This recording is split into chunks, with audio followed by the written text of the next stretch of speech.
I put 30,000 to Aviator. 30,000? Yes. And Aviator gave me, within that time, I got to 100. Kidogo, I got to 200. Okay, I got to 600. And I was, what? I cannot make this money in a day. But that time, I think it was introducing me. How can you put 1 million? Unaona imeenda to 800. And you continue until it is 100. And you know no food in the house. But utoa hata 10, uende ukafanya shopping. And then you get yourself to 0. And then you start borrowing. Nani, sister yangu, hebu nitumie 1,000, aki hatuna maziwa. And you had what? 1 million. Till I got myself kwa debt ya watu wenyewe tu. People, 2.6 million. 766 billion lost in 2024. Yeah, every second Kenyans are betting 24,000. How many are winning out of these? Not many. The reason Aviator has become so popular as a gambling issue is because of how easy it looks to start and how easy it seems to win, making it seem like anyone can win. Someone would ask, but no one is forcing her to bet, yeah. So why is she not responsible? Every gambler, yeah. Every person in addiction, whether it's gambling, whether it's in alcohol, would like to be in that situation where they can control. But Lynn, it all started as fun for all of them. She is not at a point where she can stop.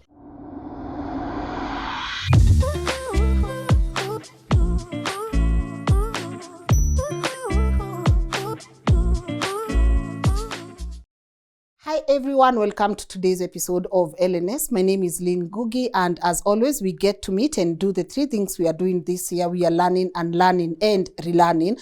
I know a lot of you will relate to the story of my guest today. She is battling an addiction, and this one is more specific. It's towards Aviator. When I heard about this betting company or this specific Aviator, I was like, what is this?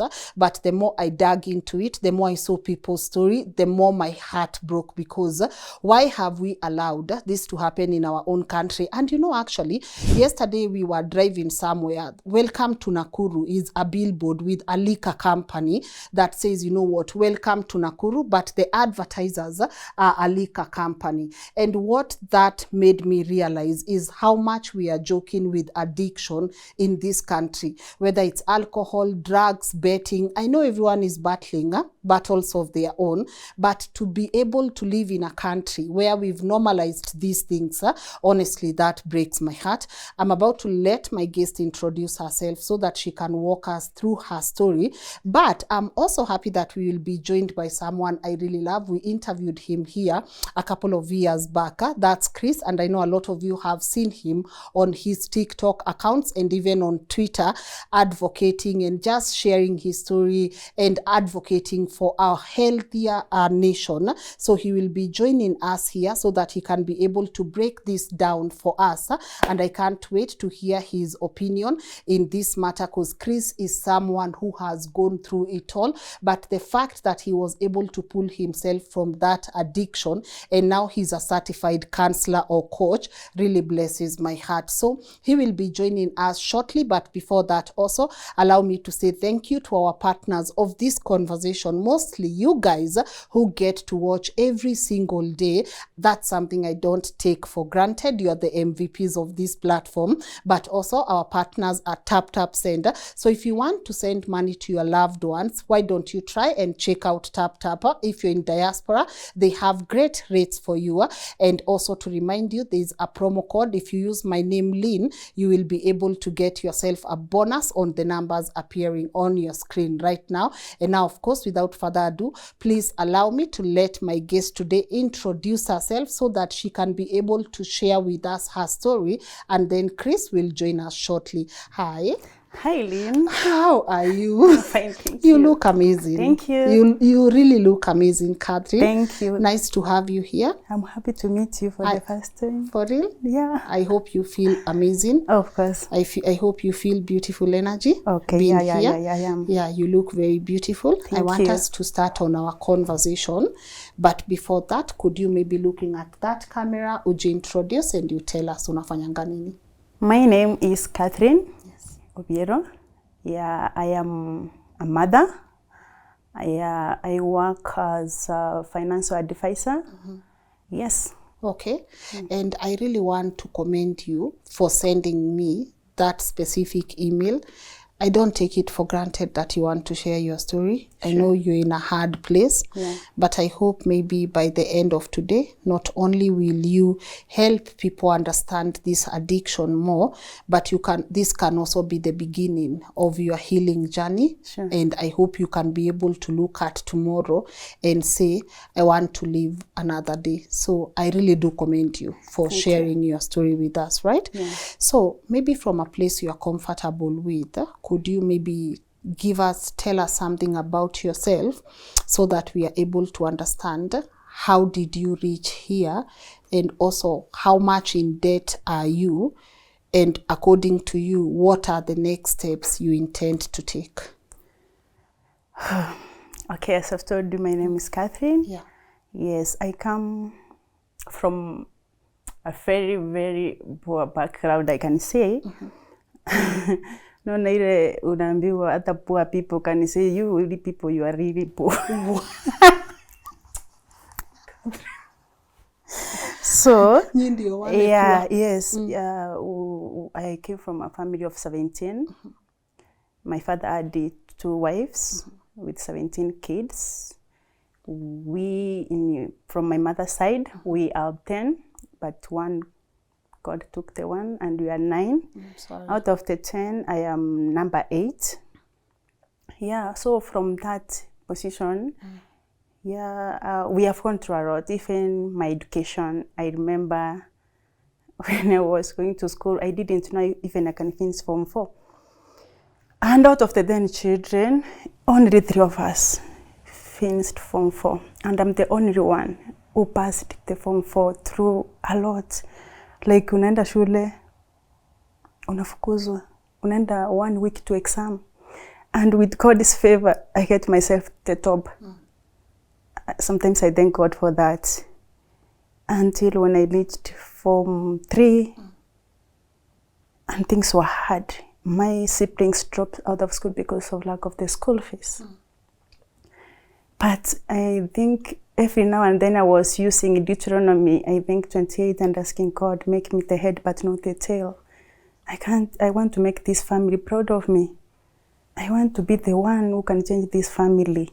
And at the end of the day, when I went to Form 3, I was sent out of school until one teacher, asked my parents. They met when my mother was we have your machani chai, pereka factory, and then, where is my daughter?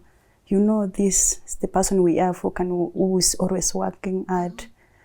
And Mom told him that he's at home because of the school fees. They talked in the office, and I was allowed to enter to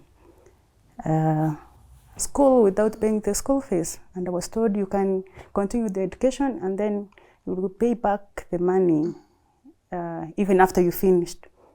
I continued with my school. When I reached Form 4, I was taken to the boarding school. It was day and boarding. But I'm telling you, when I went to boarding school, the box didn't have anything but my uniform. No, inside the box. But I told under the box we borrowed from our neighbor. You know, I went 3 times to look for that box until I was given that box. But imagine, at that time, and I'm the head girl of the school. Remember, you are the head girl, and you have nothing. But I think my colleagues in school, they were always assisting. And now, when I was the head girl, I did some other things which are not good, because I always prefer those people who don't want to go to class, you can sleep. But when I come back, and I close the door. For them? Sindio, mbona mwanafunzi watu wasoma kama wafili kusoma. Me, I was, nilikuwa head girl, and I really made that they can, most of them, they might watch me. There were those ones who were in Form 4, they were telling me, they were calling me the other name. I was always like singing the song, Sowing in the Morning, Seeds of Kindness. I know people know that song. And because I'm a Kisii, I was, badala kusema sowing, I was saying showing. You see? So that one, and they nicknamed me that name. Now, if instead of them calling me a head girl, they were calling me. But I like the name until now. Yes. They can sometimes, when they greet me, they call me that name. Yeah. And then when I come back to the from the class, and I get them, they have prepared tea for me. Hey. Mandasi, other one has put for me for tomorrow. You know, you have to make the relationship. And the uniforms, others were buying uniforms for me. Wow. Yeah, even food. So me, I was not struggling in terms of food and uniform. Even my mother didn't know. Sometimes I go home with new shoes, and they are not mine. I was bought for my colleagues. Until I finished Form 4, I did my exam. I became, even though yes, I went to the local school. Yeah, but I was number 2 from that school. But after that, there was no school fees. I was into university, but no school fees. But also I need my certificates from the school, and I have to pay the money now. I have balance. So my debt started in school. So I have the balance. So the only thing I did, I wanted to go back to school, to score well, so that I can be called to a university where I cannot pay. Because I was not called the university, it was a parallel, because I did not get the grades that... For regular.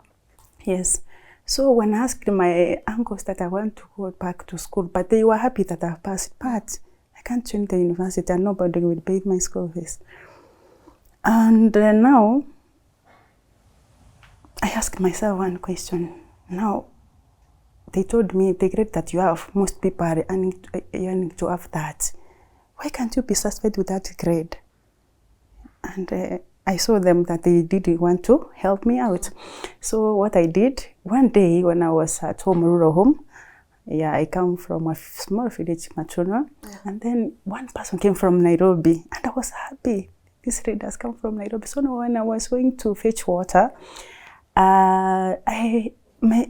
something came into mind. Why can't I go and ask anaitwa Katherine, and I thank Katherine because she's the one who made me to come to Nairobi. So I went to Katherine and asked Katherine, can I get a job? I am good in maths. I can sell for somebody, even though I don't have certificates. And she told me, there's a lady who has a shop for wholesale.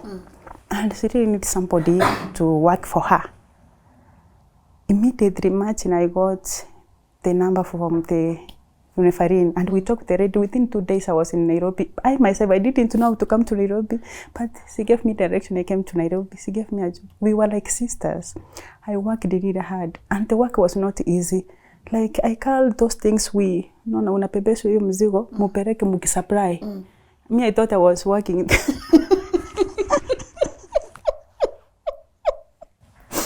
inside the shop, and the distance was and the lady, I really want to meet this lady, but the lady was very, very okay with me. And after selling some of the items, she always gave me all the money to come back with the money and prepare lunch. I was doing all the other chores, like house girl also.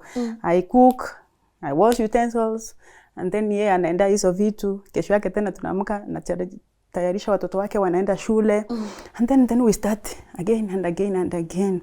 Until so I asked her not to give me the salary, only 500. She was paying me 2,500. So she kept for me 2,000 and she gave me 500. Yeah, until I got to 1 year. She didn't want me to leave, even go to my rural home. When we want to go to Shago, she will take me to a house and go, so that I cannot go back. Sometimes she was thinking that I can go and not come back. Sometimes people may think that we were sisters because we were looking alike.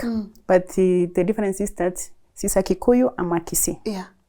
That's the only difference that made us, people would think that we are not sisters. She was a very good lady. She was also, when she buys her dress, she buys the same. For the you. same color. Everything for me.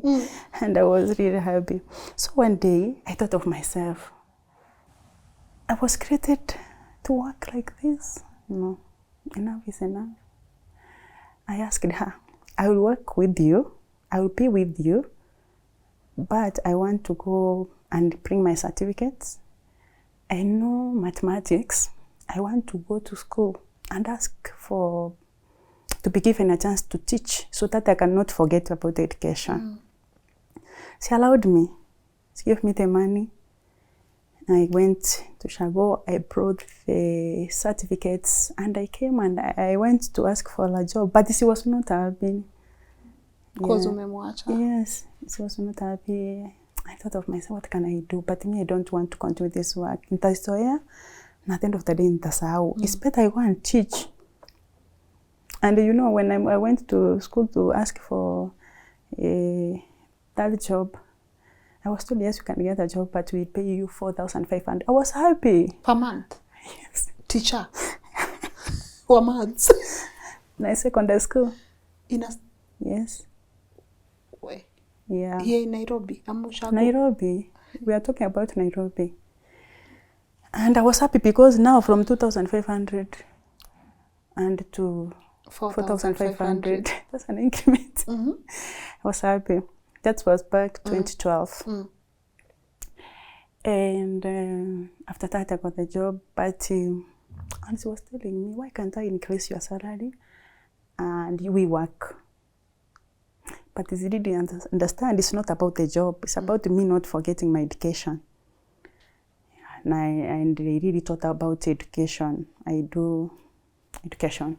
So after that, after some time, now I got somebody. Now from nikapata mpoa wangu. Sasa huyo kumbe tunatoka the same area, and when I was the head girl, we went to music festival, and he was from his school alone, and I was asked to help him mingle with our our school, because we went many and he was alone. Okay. Now I didn't remember him, but he remembered me. Remember when we went to Provincial, and you are the head girl, and you took me through, you gave me hospitality with your and we became friend after friend after friend. And they told me, why can't we, what do you want to do? You want to be living here? I'm living alone. No, for now, I am not thinking about living with somebody. And one day, he came to visit me. And I told him, I want to go to Shago first and come back and think about something. What are you going to take from Shago? I wanted some things from my dad. He told me, I will send you money for your dad. Dad will send you those things through the parcels. And he did that. From there, he told me, before that, he told me that he is escorting me to take a bus to our rural home. After reaching where he stays, he told me, let me go. I think I did not carry the money. So let us go and take the money and come back. I'm telling you, really, I did not come back from that house.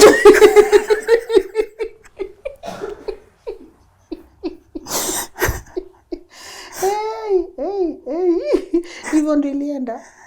I didn't. I can't explain my marriage. Yeah. A relationship of 2 months. We've known each other 2 months. We have gone to take money. The money became the marriage. Now the only thing the money became the marriage. I love that. So we did instead. He told me to send daddy the money to send the parcel. Yeah. Now you know the lady is waiting for me to go back. I did not go for the clothes until 7 months. But we are living in Miara. Sio mbali na kwake. But ajui hata niko hapa, anafikiria niko Ushago. Well, until the man said, no, the only thing we can do is to relocate from this place. That lady would come for you. So we relocated. The only thing made me not to go back to Ushago. I thought, to me, that age, I was young, was 19. So I thought when you are with a man, you became pregnant automatically. And kwetu, hiyo uwezi ingia kwa hiyo familia. So mi kila wakati nilikuwa nasema, but when you want something, when you think about that thing, you not come. I did not become pregnant for the whole year. And I was fearing that I'm pregnant. That I knew when you are with a man, you became pregnant automatically. So I got married. Now 1 year ended. We went to their home. He introduced me to the parents, and the parents liked me, and I told them my story. And then I wanted to go back to school.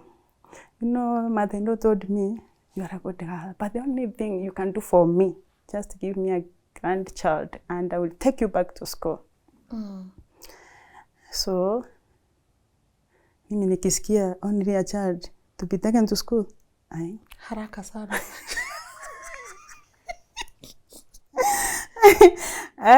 Okay, after some time I got pregnant. Yeah.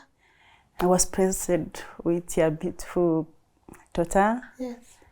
And at that time, my brother-in-law was at KMTC, and I told mother-in-law, what you wanted is here. Now, Rudisha shule. Nipeleke shule. Yeah, because that thing, my dad would not. Okay, I told them about my dad. My dad was always telling me, don't forget about your education. And hiyo kitu ilikuwa inanisumbua. And then nikikumbuka wale watoto wenye tulikuwa tumesoma na wao, in campuses, and I was ahead of them. And then campuses, I feel like what? Nikaona hapo sasa maisha sio poa, nimeanza tena life, nimeanza ile life ya wazazi wetu, and I hated hiyo kitu inaitwa poverty. And I was happy, by the way, to be in my own house. Hiyo freedom. I moved to Nairobi from my own house to work, not from someone. Hiyo ilikuwa nani make happy. But at the end of the day, I was not taken back to school. Alikudanganya? Yeah. Every time when I come, okay, at that moment, my brother-in-law was in school, and then my sister-in-law became sick. Alikuwa na shimo kwa roho, so alikuwa afanyiwe operation. Yes, and they were making arrangements for that. Yeah. So me, I understood. I said, I can't blame them. Either kama walinidanganya, Mungu anajua. Kama it is because of this, so I blame myself. I continued teaching. From that school, I went to another school which increased my salary to 8,000. I worked there from up to 2016. And then I felt no. Now, I was taking myself to computer classes, these small courses. And then I got a job in a transportation industry. That's Guardian. That my salary increased to 16, then to 22. And I felt good. At least now I can be able. So continue with that work. And then 2020 nini wakati corona, because gari asikuwa zinaenda. So I was the first people were taken home. Because of that, I was among the people. And that's when I got myself out. No job, nothing, and I cannot sijui kukaa nyumbani. And that's when I got myself in insurance company through my cousin. And I started working there. I felt good. I associated with people. I felt good about money. And that's when my dreams coming through, that if I can see people, you know, when you come to the clients, you understand people are working, people have money, you know, wacha hii mambo unajifungia. Ukienda huko nje unapata mtu ako na apartments, he's making millions, he's investing millions, and you feel okay. And when I get the client, I can ask, how did you start? Unasikia anakuambia, nilianzia hata tulikuwa hivi, and you feel you can make it. Yeah, so with that, tukaendelea life, nikaona life iko sawa. Even though things, tuseme, my husband did not like my job, because he alikuwa anasema ni ukae kwa nyumba, ni uangalie watoto, alafu Mimi namwambia mimi nilienda shule, si ati kukaa home kufanya kazi, na wewe peke yako huwezi. Na hata nikikwambia unilipe, hiyo ni kama bado ni pesa nyumbani. I need to make something. As long, by the way, kissing men, they like women who stays in the house. Really? Most of them. Most of them, if I'm not wrong. Unless they have changed nowadays because of the economy.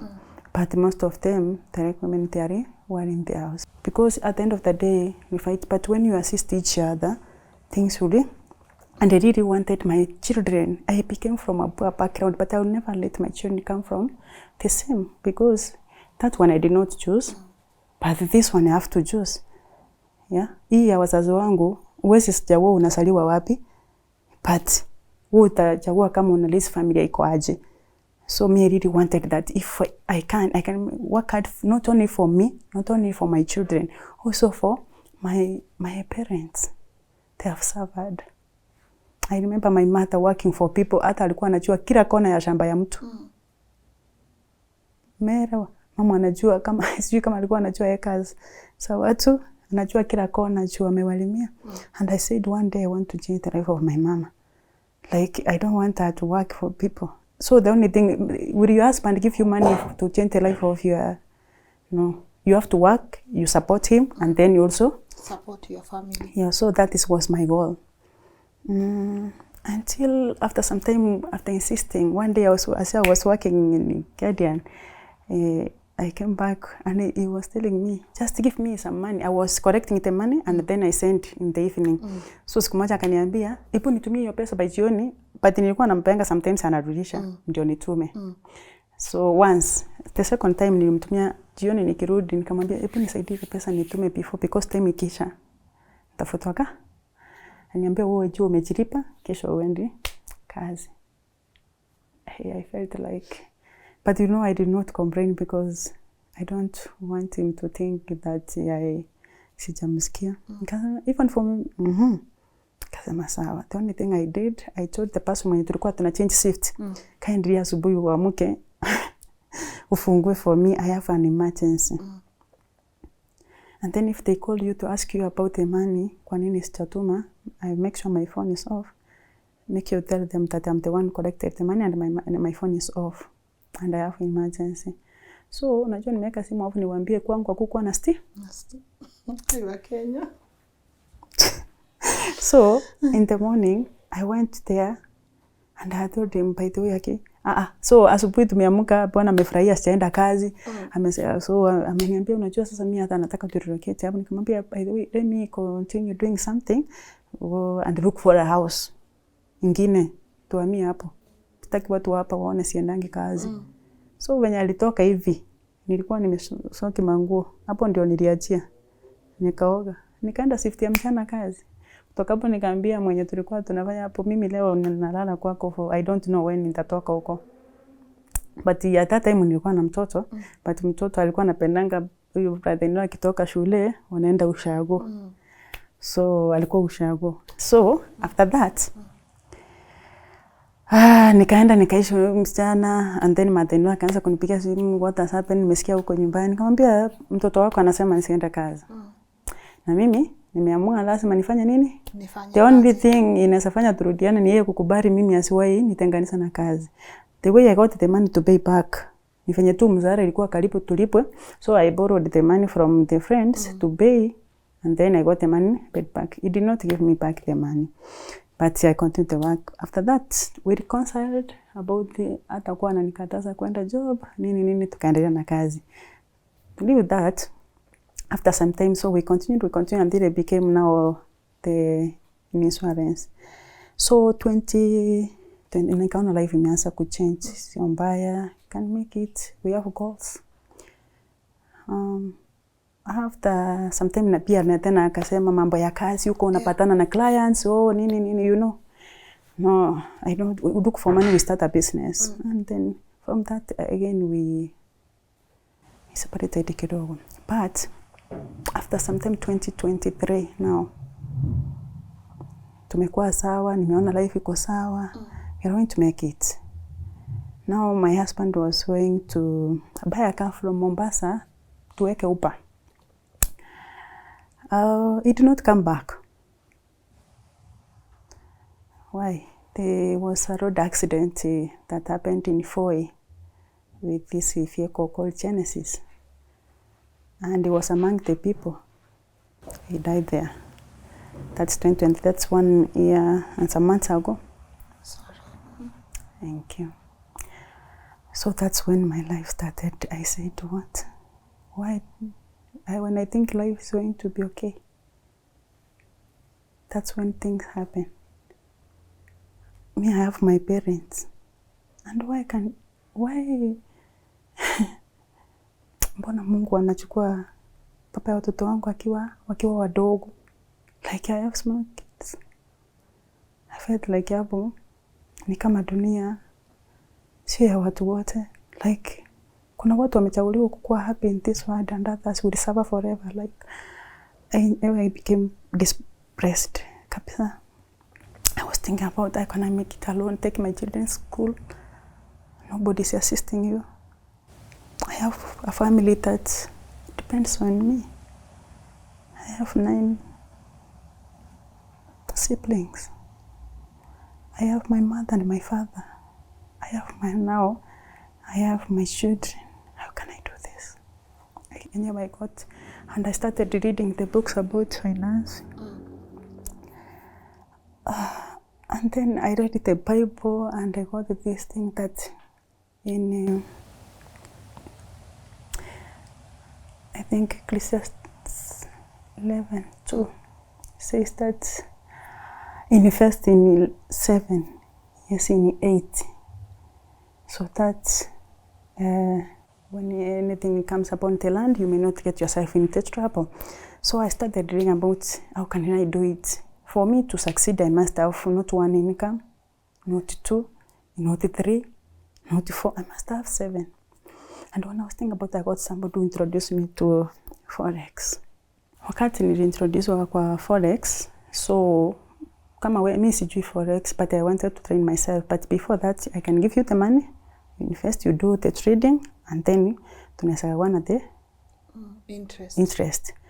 First time, I got some money, and I was saying it is good. I can pay the rent, and invest other from my salary. So I was paying the rent from my salary, and I got the money from the Forex. Now, when my cousin came, I told her. They have also assisted me. Wamenisaidia sana in terms of wakati nige insurance. You get clients. My cousin were the first people to join insurance for me to get the commission. So I said, I cannot eat this alone. I have to introduce my cousins. So they give money. I give the Forex person. We get interest to share. We have done that for some time. Until the time the person lost all the money. So that one, you can't say that you are going to get that money back. How much was it? Mine was 1 million. 1 million? Yes, for the other lady was 1.300, for the other person 200. So after that, but unajua yeye anatuagiza atakuja kutulipa back. So I got another person told me, you don't know, there's another. You don't put all your money in one basket. There's another way. You can get much you unapewa interest per month. You can get money in a day, a lot. Introduce me to Aviator. And I put 30,000 to Aviator. 30,000? Yes. And Aviator gave me, within that time, I got to 100. Kidogo, I got to 200. Okay. And I said, why was I waiting? Kama 30,000 inanipea. Kesho yake nikaamka. I got to 600. And I was, what? I cannot make this money in a day. I did not remove the money. So I continued trading. And that 600 yote tena ikaru. I don't know how I was doing it. I think there's something, ukiweka kwa Aviator, kuna mali wanaweka unaweka automatic. Now because I have a lot of money, I don't trade with small amount of money. The maximum. 10,000. Unajua sikiana mara moja ingapi? Kwani zinaendanga aje? You know, I can show you the example how you do it. So, ukifungua hiyo app, inakuja, kuna hiyo ndege, wanaita ndege. Oh, Aviator, yes, ndege. So, hiyo ndege ikisimama ikianza inakucount. Ikienda 1, that means you make 1, kama ni 10,000, make 10,000, 100. Ikienda mpaka 10, you've made 10,000 times 10. That's 100,000. Ikienda 2, umemake 20. That means you make it 10 yako plus so interest of 10. So uki cash out at 2, you have the 20,000. But sometimes we read about the patterns. Inaweza enda kidogo na 2, 2, 3, alafu ikuje iende 10, iende 20, inaendanga mpaka even 1,000. So mimi nikafika mahali. So naona niko I know strategies. Like mimi sitoi ya mbili. Nangoja iende wapi? 10, yes. So mara ya kwanza ikaenda mpaka 10, I got 100,000. Kaenda mpaka nikangoja tena ikaenda. Unaona hata kama imeenda na 220, alafu uende umeke already so made the profit. So making even 50,000 was not it. But that time I think it was introducing me. Remember these people, I don't know what they do. Now I was asking myself, I work the whole month to get 50,000 and I can make 50,000 in a day. In a day or in a seconds. What are you saying a day? In 1 hour you can make money. Na unatoa? So you withdraw. Oh, okay. Una withdraw ukiweka. So sometimes you don't withdraw. Sometimes unaona ile temunaenda ku withdraw ile ya kwenda mpaka 10 itakuwa itafika. You see? So ubongo yangu ilikuwa like, even though, you know, you lose today, you can lose. Okay, I lost the 600. And I said, you know, I had money in my market. I said, if 30,000 equation, if 30,000 can give you 600, what can 100,000 give you? Ukatoa hiyo money market. Sasa money market wananipa 11% a year. And here you can make in a day. I hope you understand. Ninaelewa. So, until I became like, when I get money, here I call it the capital in Aviator. If I want to pay the rent, just put the money, I after 30,000, you know, I pay the rent. If I want, I will put all the money there first. Do you know, I became that I have to put the money, any money that I get. Kwanza lazima ipitie wapi? And I don't know how it comes to that. I'm the person who coaches people sometimes about money, but I don't know how I got myself in that situation. That I can, hey, sometimes hata nilikuwa naambia friend yangu, penye nimeweka pesa hata kwa forex, ananiuliza, sijuzi ndio ulipoteza. Tena ukamwa, naambia naweka ndio nilikave what? You know, when you've put kieka kama 400,000, do you know kuna wakati nilikuwa naweka mpaka 400. Ukiweka 400,000 iende 100, unasema so you still have 300 to recover hata kama utafikisha ile 400. So you continue. So ukicontinue tena inaenda itakudanganya, itaongeza ifike 50. So itafika 350. So umeremain ngapi? 50. So utajipia time ufikize. You see, you will not nini mpaka ufike. Hiyo time unaenda kutafuta ile 50 inarudi nyuma mpaka 200. Tena unasema hii 200. Sasa unarudi back. If 30,000 gave me 600, 200 can give me even 1 million, you know? Cause so wanajuanga mtu mpya ukisign. They know when you have put a lot of money also. So the first time they will take you up. Utaona nyewe umepata pesa. Kama ulikuwa na 200 itaenda 300. Now, unaona kama sasa nimepata 300. I don't know. Mimi siwezi kuelezea what happens. Alafu kuna kale ka memory card, niliweka 30 kanipatia 600k. Yes. So 300 bado sichana nililose 400. So last man wacha niona kama itafika 700 ndio nirecover ile ya jana na nipate ka kitu.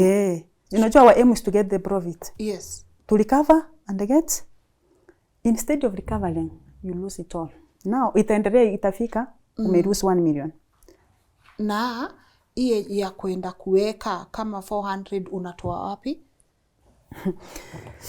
Sasa hapo ndio napata ile pesa ile invest. Mimi kwanza pesa nilikuwa nayo nimeinvest. all of them. Sababu I want to recover back my money. Nilitoa nikaweka hapo. Then hapo ndio sasa nikaanza kuboro. And people knew me. Mimi ni yule mtu ukinipea pesa leo, nita make sure nimekurudishia. Nita make sure nimekurudishia pesa yako kwa sababu sitaki deni. So ukinipea 200, nitakwambia nitakurudishia kwanza na interest. Nzuri because I'm making money. So ukinipea 200, nitakwambia within 2 weeks nitakurudishia na 240. Can make the money. Nakupea haraka sana. Yes. And sometimes unapata hiyo pesa. The 7 million ya frost, most of them is not, ingine ni ya profit nimepata tena narudisha. Not that all the money was from, yeah. Ingine ni ile nimepata, yes, si ati mtu apatangi. But sometimes you get. And let me tell you, you will never withdraw that money. I don't know ni nini ya kuanga kwa, but unaweza withdraw, alafu tumie kidogo, alafu tena urudishe ile yo, because ile yenye ulipakisha pale imeisha. And for you to recover, utarudisha ile yenye ulikuwa umewithdraw ndio uone kama itakuletea ile yenye umefanya nini. Sasa hiyo cycle inaendelea. Unachipata, you don't calculate until you get yourself, kumbe imetoka from 1 million imeenda 1.2. Alafu kileta tena 200 inakuletea 300. And then hii 300 tena inafanya nini? Inaenda. You get yourself in that. Tena ukipata pesa, the only thing you think about, how can I recover my 1 point? Sasa, kama mimi sasa hiyo borrow nilifika hivi. Now I will borrow 200 to make sure ikienda, nitaboro mtu mwingine 200 so that nione kama nitarecover ya huyu. Niwalipe wote. But the first time I was paying. So watu unaweza wakopa tena. Since. Na wakupe, cause unarudisha. Narudisha, they were giving me money. And I don't know at that time, kuna wakati nilikuwa, when I borrow money to do good things, I don't get somebody who can borrow me. But when you are doing the wrong things, imagine hata ukosangi do. Unapiga simu, imagine mtu nitumie 200 saa hii. Sikuwa na borrow less than 100. Less than 100. Ni 100 to 100. Because sasa mimi nilifika mahali siwezi trade, siwezi weka 1000, nitangoja lini ndifika 100. No, I put 10 so that ikienda to 10 I will get 100. But to tell you the truth, there's nothing. Nimewahi pata kutoka hiyo pesa, nikupata na kurudisha. Until I became, I don't know. This thing is a disease. Imagine, I don't understand how I got myself that I cannot do without Aviator. When I get money, before watoto wangu wakule, do you know sometimes I put money to Aviator which was 170,000 and food was not in their house until ikaenda mpaka 0 karibu tulale nje. No, make 100. I had 170,000 yesterday. Nikiamka sina. Na mtoto ananikujia, mama, hakuna shopping. And sometimes msichana wangu alikuwa anakuja ananiuliza, mama, I always pray for you every day for you to get money. Kwani wakati nilikuwa nakuambia si Mungu alikuwa anakupea pesa? Mbona siku hizi upate pesa? Nikamwambia, mama, it is because niko na lot of investments. No. Majukumu mingi. Responsibilities. Yes. Ndio akaniambia, mama, nataka nikuambie leo, Mungu akupee majukumu kidogo.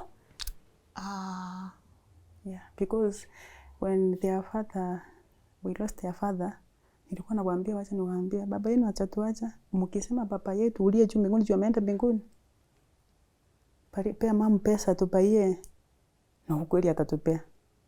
Na ukweli walikuwa naomba, alafu wakirudi na wape hiyo kitu wamesema, naambia, unaona baba yenu mkimuomba. And they became happy that baba yao atafanya nini? Atawaacha. But me, I meant that they pray to God. But when they use, so every day they pray that nataka mama atusaidie na school fees. So wanaambia Petro hicho mbinguni, tunaomba usaidie mama yetu na pesa. So when they pray, they come and they get. Nawaambia ile pesa, unaona venye mliomba, utakosa school fees, wanapata. Now it became that wanashangaa, mbona inafika mpaka food yenye nilikuwa na stock kwa nyumba siwezi. Hakuna. Na yesterday I had money.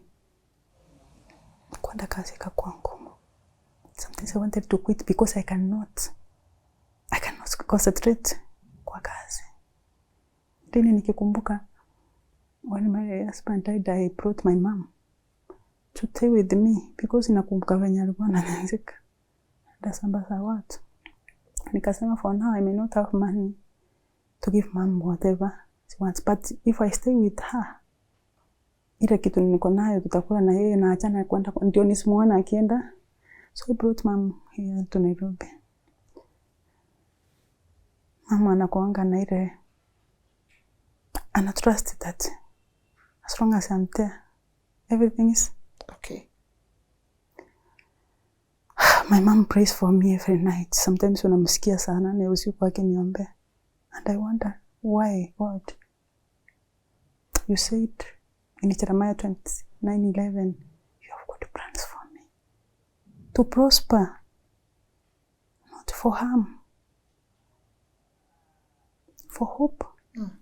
And why now? I can't even take care of my children because of it. That I can get every money that I have. And I put back. Hata kama naombanga Mungu kabisa namwambia. Sometimes I pray and I say, God, today, nimewacha. And when I get money, naweka back to it. Kifikiria, this money is not enough. Wacha niweke nione kama itaenda up to 100. Ndio niweze kulipa hizi niko nazo and I don't get back even a cent. And I don't know what happens. Enye umejiona, umetoka from 200 to 100. Mpaka najiuliza mbona wakati ilifika 100, stop. After unajua unakuja kujiuliza hiyo swali. Baadaye. After it up to. So when it remain 20, unasema wacha tuone kama itafika basi 50. Hiyo tena inaenda. Sometimes we want to put wacha niweke kidogo kidogo. Unapata sometimes when you bless kale ka 10 instead sometimes unarudi nono imebaki 20 unasema wacha ni trade na 1000 isisha haraka. Ukifinya ka 1000 imagine kana chifinya 10000 na imagine ilikuwa 1000 and then wanachuangu ukiweka hiyo mimi I know sometimes wakati unaenda cash out imefika 12, that's 120,000 inakwambia time out na umeona 120 ndio hii umetouch na imeenda 121 wanakwambia na ulikashia out what 120 and then hiyo pesa wanakwambia time was out. So utapata those people who are watching me and they know kama wanacheza Aviator they know sometimes wanakwambia time out and then ile time inaenda kwenda juu kama ulikuwa umeweka hiyo automatic ikifika ile time inaenda kwenda juu sasa igusi ile pesa yako inasema time out au sio kama umenielewa. Nakuelewa. Hiyo time unataji siende. Sasa wakati ule umeweka iende ile time inaenda juu inasema uliweka before time ikakuwa out so yako iko kuchukuliwa. Wow. So wakati unaweka wakati inaenda kidogo iende hiyo mbio hivyo iende na pesa yako inagusa yako haraka. So ikifikia time inaenda mingi yako inakuwa time out. So I don't know what they do. But even us, even me, I am an embarrassment to me, to myself, to my children, to my parents. As big as I am, I don't understand whether I am somebody who went to school. I don't understand myself. And sometimes we fear to come out to say these things because anyway it's an embarrassment. How can you put 1 million? Unaona imeenda to 800. And you continue until it is 100. And you know no food in the house. Baada utoa hata 10, uende kufanya shopping. You don't do that. And then you get yourself to 0. And then you start borrowing. Nani sistangu, hebu nitumie 1000 aki hatuna maziwa. And you had what? 1 million. Hebu niambie that is if it's not a sickness. Until now. Kachipata sina hata siringi. I can't take care of my children. I can't take care of myself. I can't take care of my mom. Not the only thing I can do is to borrow. When I borrow that one, sikiisha na borrow that one to see kama nitapata ya huyu. Until I got myself kwa debt ya watu wenyewe tu, people, 2.6 million. Watu tu.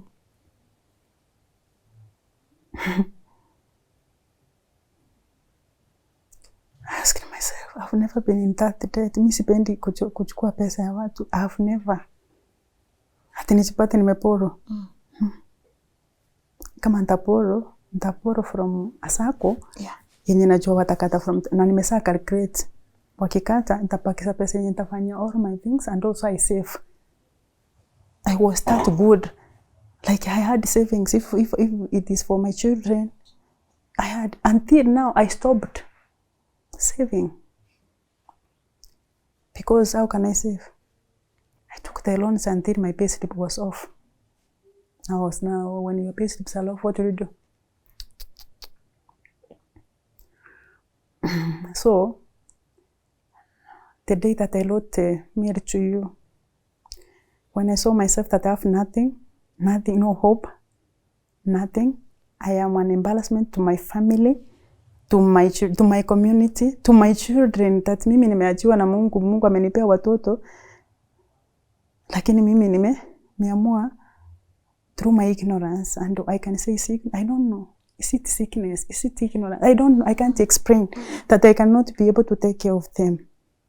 Now I have loans that I cannot pay. Then I can't pay. How can I pay 4.6 million without anything? What can I sell?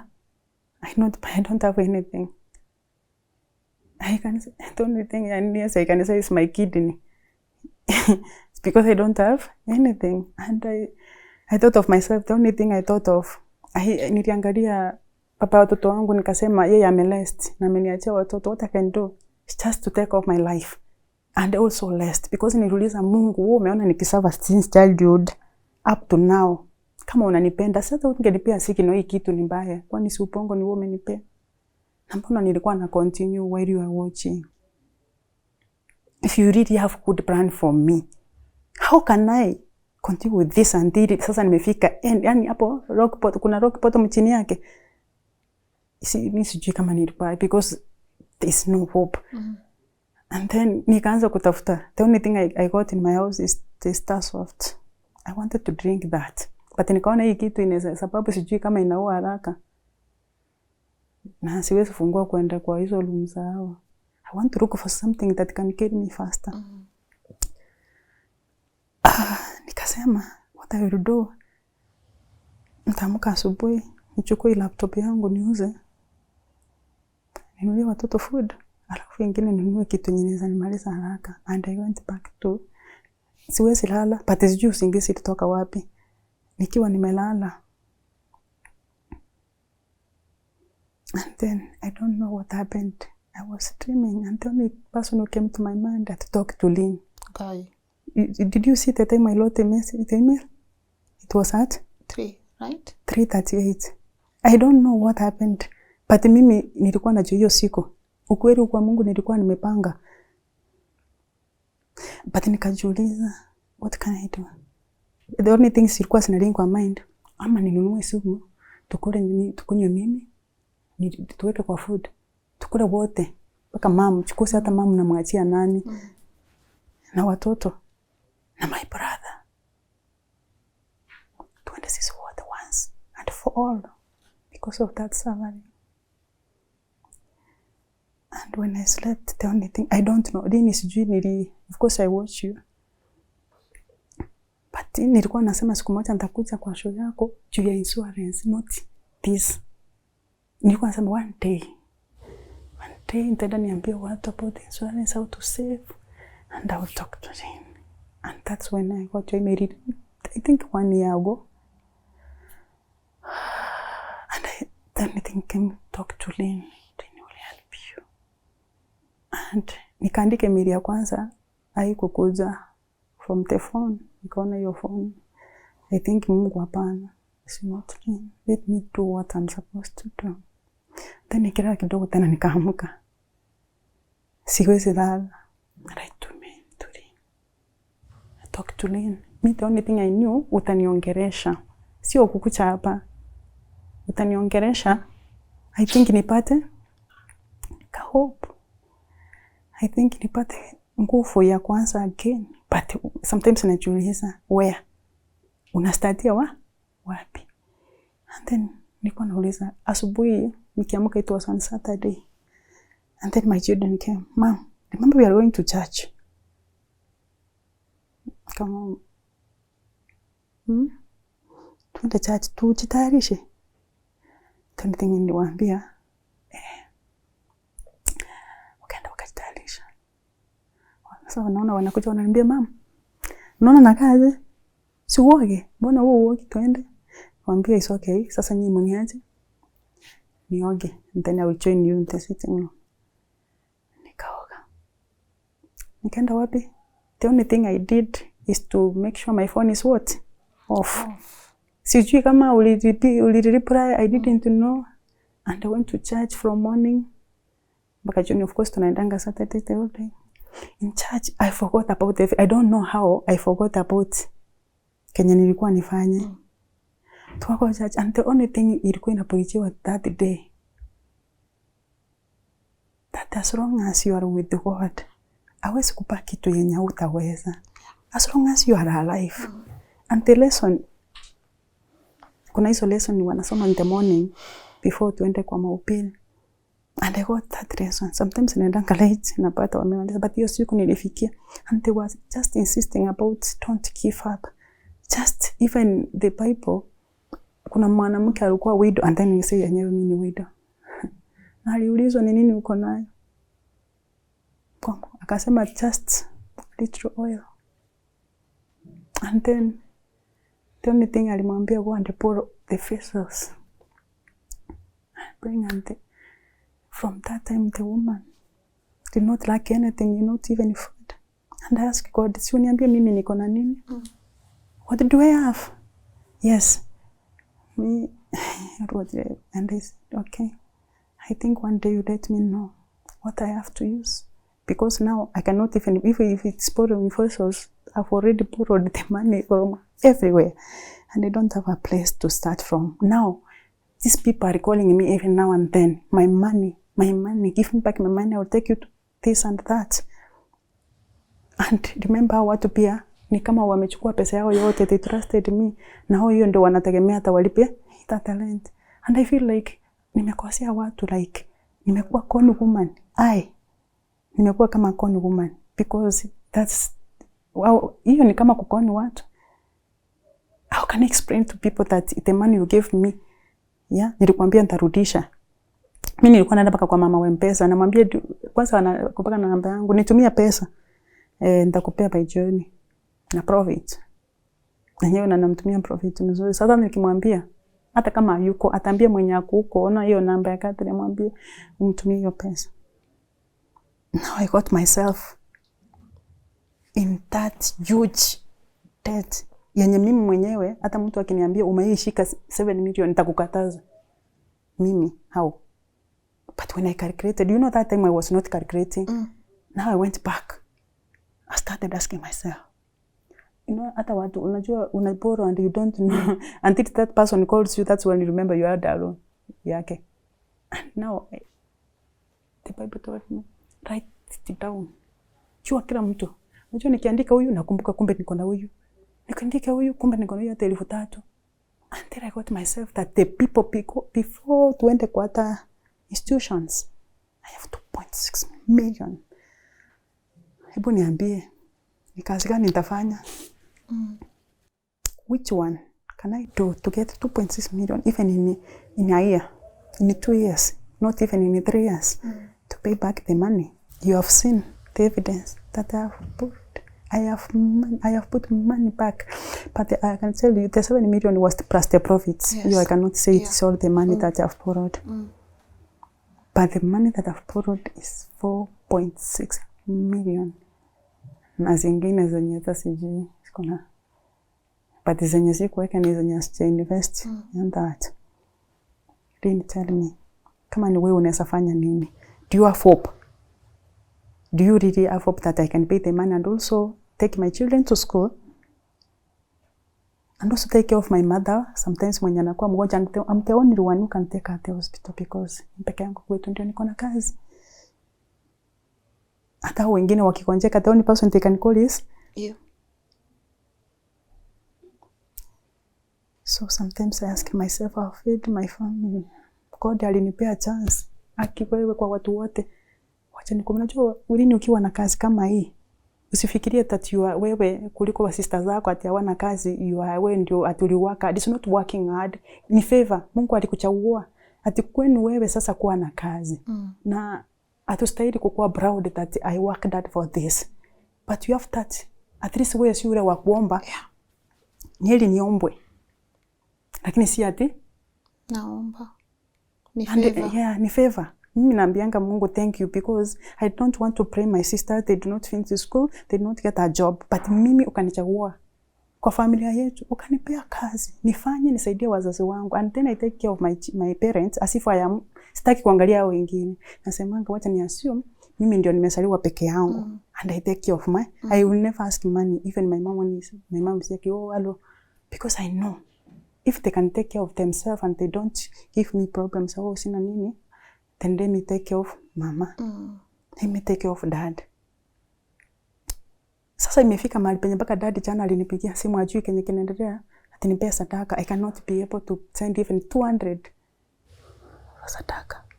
Na mimi nilikuwa na make sure every month I send some money for dad to take care of himself throughout the month. Kama ni mom, na make sure akona sadaka kama inaenda church, na in case nimeweka. Anayo imefika mahali I cannot be able to send even 100 for my dad. Anawaambia nini? Wanaona unaenda kazi. Atu hivyo borrowed mpaka umefika mahali pesa yako haiwezi atakupea tu. What hope do I have? Only God knows. So, I don't know what I can add. That's where I am. The only thing I want to ask you, God, do I still have hope? Do I still have even that ritual oil that I can pray God to bless so that I can be able to pay kwanza nilipe? I cannot have peace until I pay your loan. Epo niambie nitakuwa nakula aje nilichukua loan ya mtu anasafa crying because of me mentioning my name, I think even in the prayers. Because I feel the pain, because there is a time also I took the loan and somebody told us that akona tender, and it was my friend's neighbor ambaye anataka lakini amekosa pesa, and I borrowed money and I gave that person 400,000 and akatuandikia check of that money within 3 weeks tutapata hiyo pesa, and that atukupata hiyo pesa, and hiyo kitu ikaniuma, hiyo kitu naelewa yani nalipa loan yenye sijui ilienda wapi. That person, when you get that person is driving and unamuona yeye ako sawa na kuna pesa yako, na tukimpigia simu atachukua na atakwambia since 2022 up to now acha hii nilipa. And I ask myself, God, mimi nilikuwa na feel pain that you mtu ametukua ni pesa. Sasa mimi nilikuwa tekoni that I cannot be able to pay back the money. Ndio nikajiuliza ama huyu mtu pia anapitia the same situation like me. I don't know what I can tell this world. If you are, I don't know. This disease. Nilikuwa nafikiria mimi sikunywi pombe, sijaionja pombe. Na nilikuwa nasikia watu wakisema ati mtu anakuanga addicted, inashangaa haje sasa. Kwani pombe ni kitu inasafanya ukuwe addicted? Si uache tu, kwani inakusaidia na nini? Now I understand. By the way, nikwambia mtu ako addicted na pombe ako peta. Chuia ataenda kunywe 100, 200, 1000. So by the time mtu anaanza kunywa, I don't know kama anakunywanga hiyo 200,000 within a fraction of a second. I don't know that. But this one is more. It's a disease that you cannot, I don't know how you can get. Aviator is worse. It's very. I'm telling you. Nakwambia kama kuna watu and I know. Sio hata tumeongea na wengine wachache. Mtu alikuwa na biashara yake inaenda down. Anaona wacha nikae kwa nyumba. Unajifungia. By the way, mimi nilikuwa najifungia sometimes kwa nyumba, hata mtoto agonge mlango yangu. namrudisha mbio, naona ni kama ananiwasia hiyo time ananigongea mlango ndio inasaidi. Oh, so cause una bet. Yes, I want to concentrate. I don't want disturbance. Even the call, I don't want a call because your call inaweza fanya pesa ipotee. So not only is it addictive, but inachukua even time away from your family. Yes. I'm telling you. Oh, cause lazima ukae. Lazima ukaikanga pesa isipotee. So you have to be there. Sometimes, do you notice, sometimes nilikuwa nachipata saa 9 usiku, I'm still beat. Saa 6. Na kesho unaenda job? I don't know, let me tell you. Not 1, not 2, not 100, not 200. How many are we in Kenya? 50+ million. Imagine, in every family member. Huwezi kosa mtu mwenye ako kwa Aviator, I'm telling you the truth. Because hiyo kitu iko hapa, and nowadays we have even the Wi-Fi, so we don't work for bundles for us to do that. Ukienda kila mahali unapata watu wamejifungia because kuna Wi-Fi, and yeli nilipia 20 bob na we connectiwa Wi-Fi. I stay there for 1 hour 2 hours to do that. So kama kitambo mtu alikuwa anaona pesa naweka bundles, hata hakuna. So you ama isinaisha, unajua wakati bundles zilikuwa zinaisha, at least utatoka. Sasa Wi-Fi iko out. Na system iende. Sasa utatoka aje? So najua umesema hope, maybe kabla nilete Chris, but what is keeping you going right now? What's that small grace una tap yenye ina keep going one day at a time? When I went to church, and okay, when I didn't talk to you, and I wrote the email. Do you know, wakati nilituma email, nilisima simu na nikafanya nini? Ukaenda. Nikalala. Sijui fanya usingizi ilikuja. I just slept. And then when watoto walikuja, nilikuwa nimesema sitaenda wapi mahali. Akili ya church haikukua, but mimi nilikuwa najua every Saturday I'm supposed to go to church. Na watoto wakakuja wakaniambia, mama, tujitayarishe, tuko saa 2. Yeah. And I said, okay, you're supposed to go to church. Mungu, wacha tu niende hiyo kanisa. Kama itakuwa naenda kanisa nikuche tukunywe, tutakuwa tumeomba Mungu atusamee makosa yetu kama atusiende hao. And then when nilifika kanisani, the preacher of the day made my day. God. I don't know how God sometimes namwambia mimi niko hai because aliniletea idea plus when nilienda church.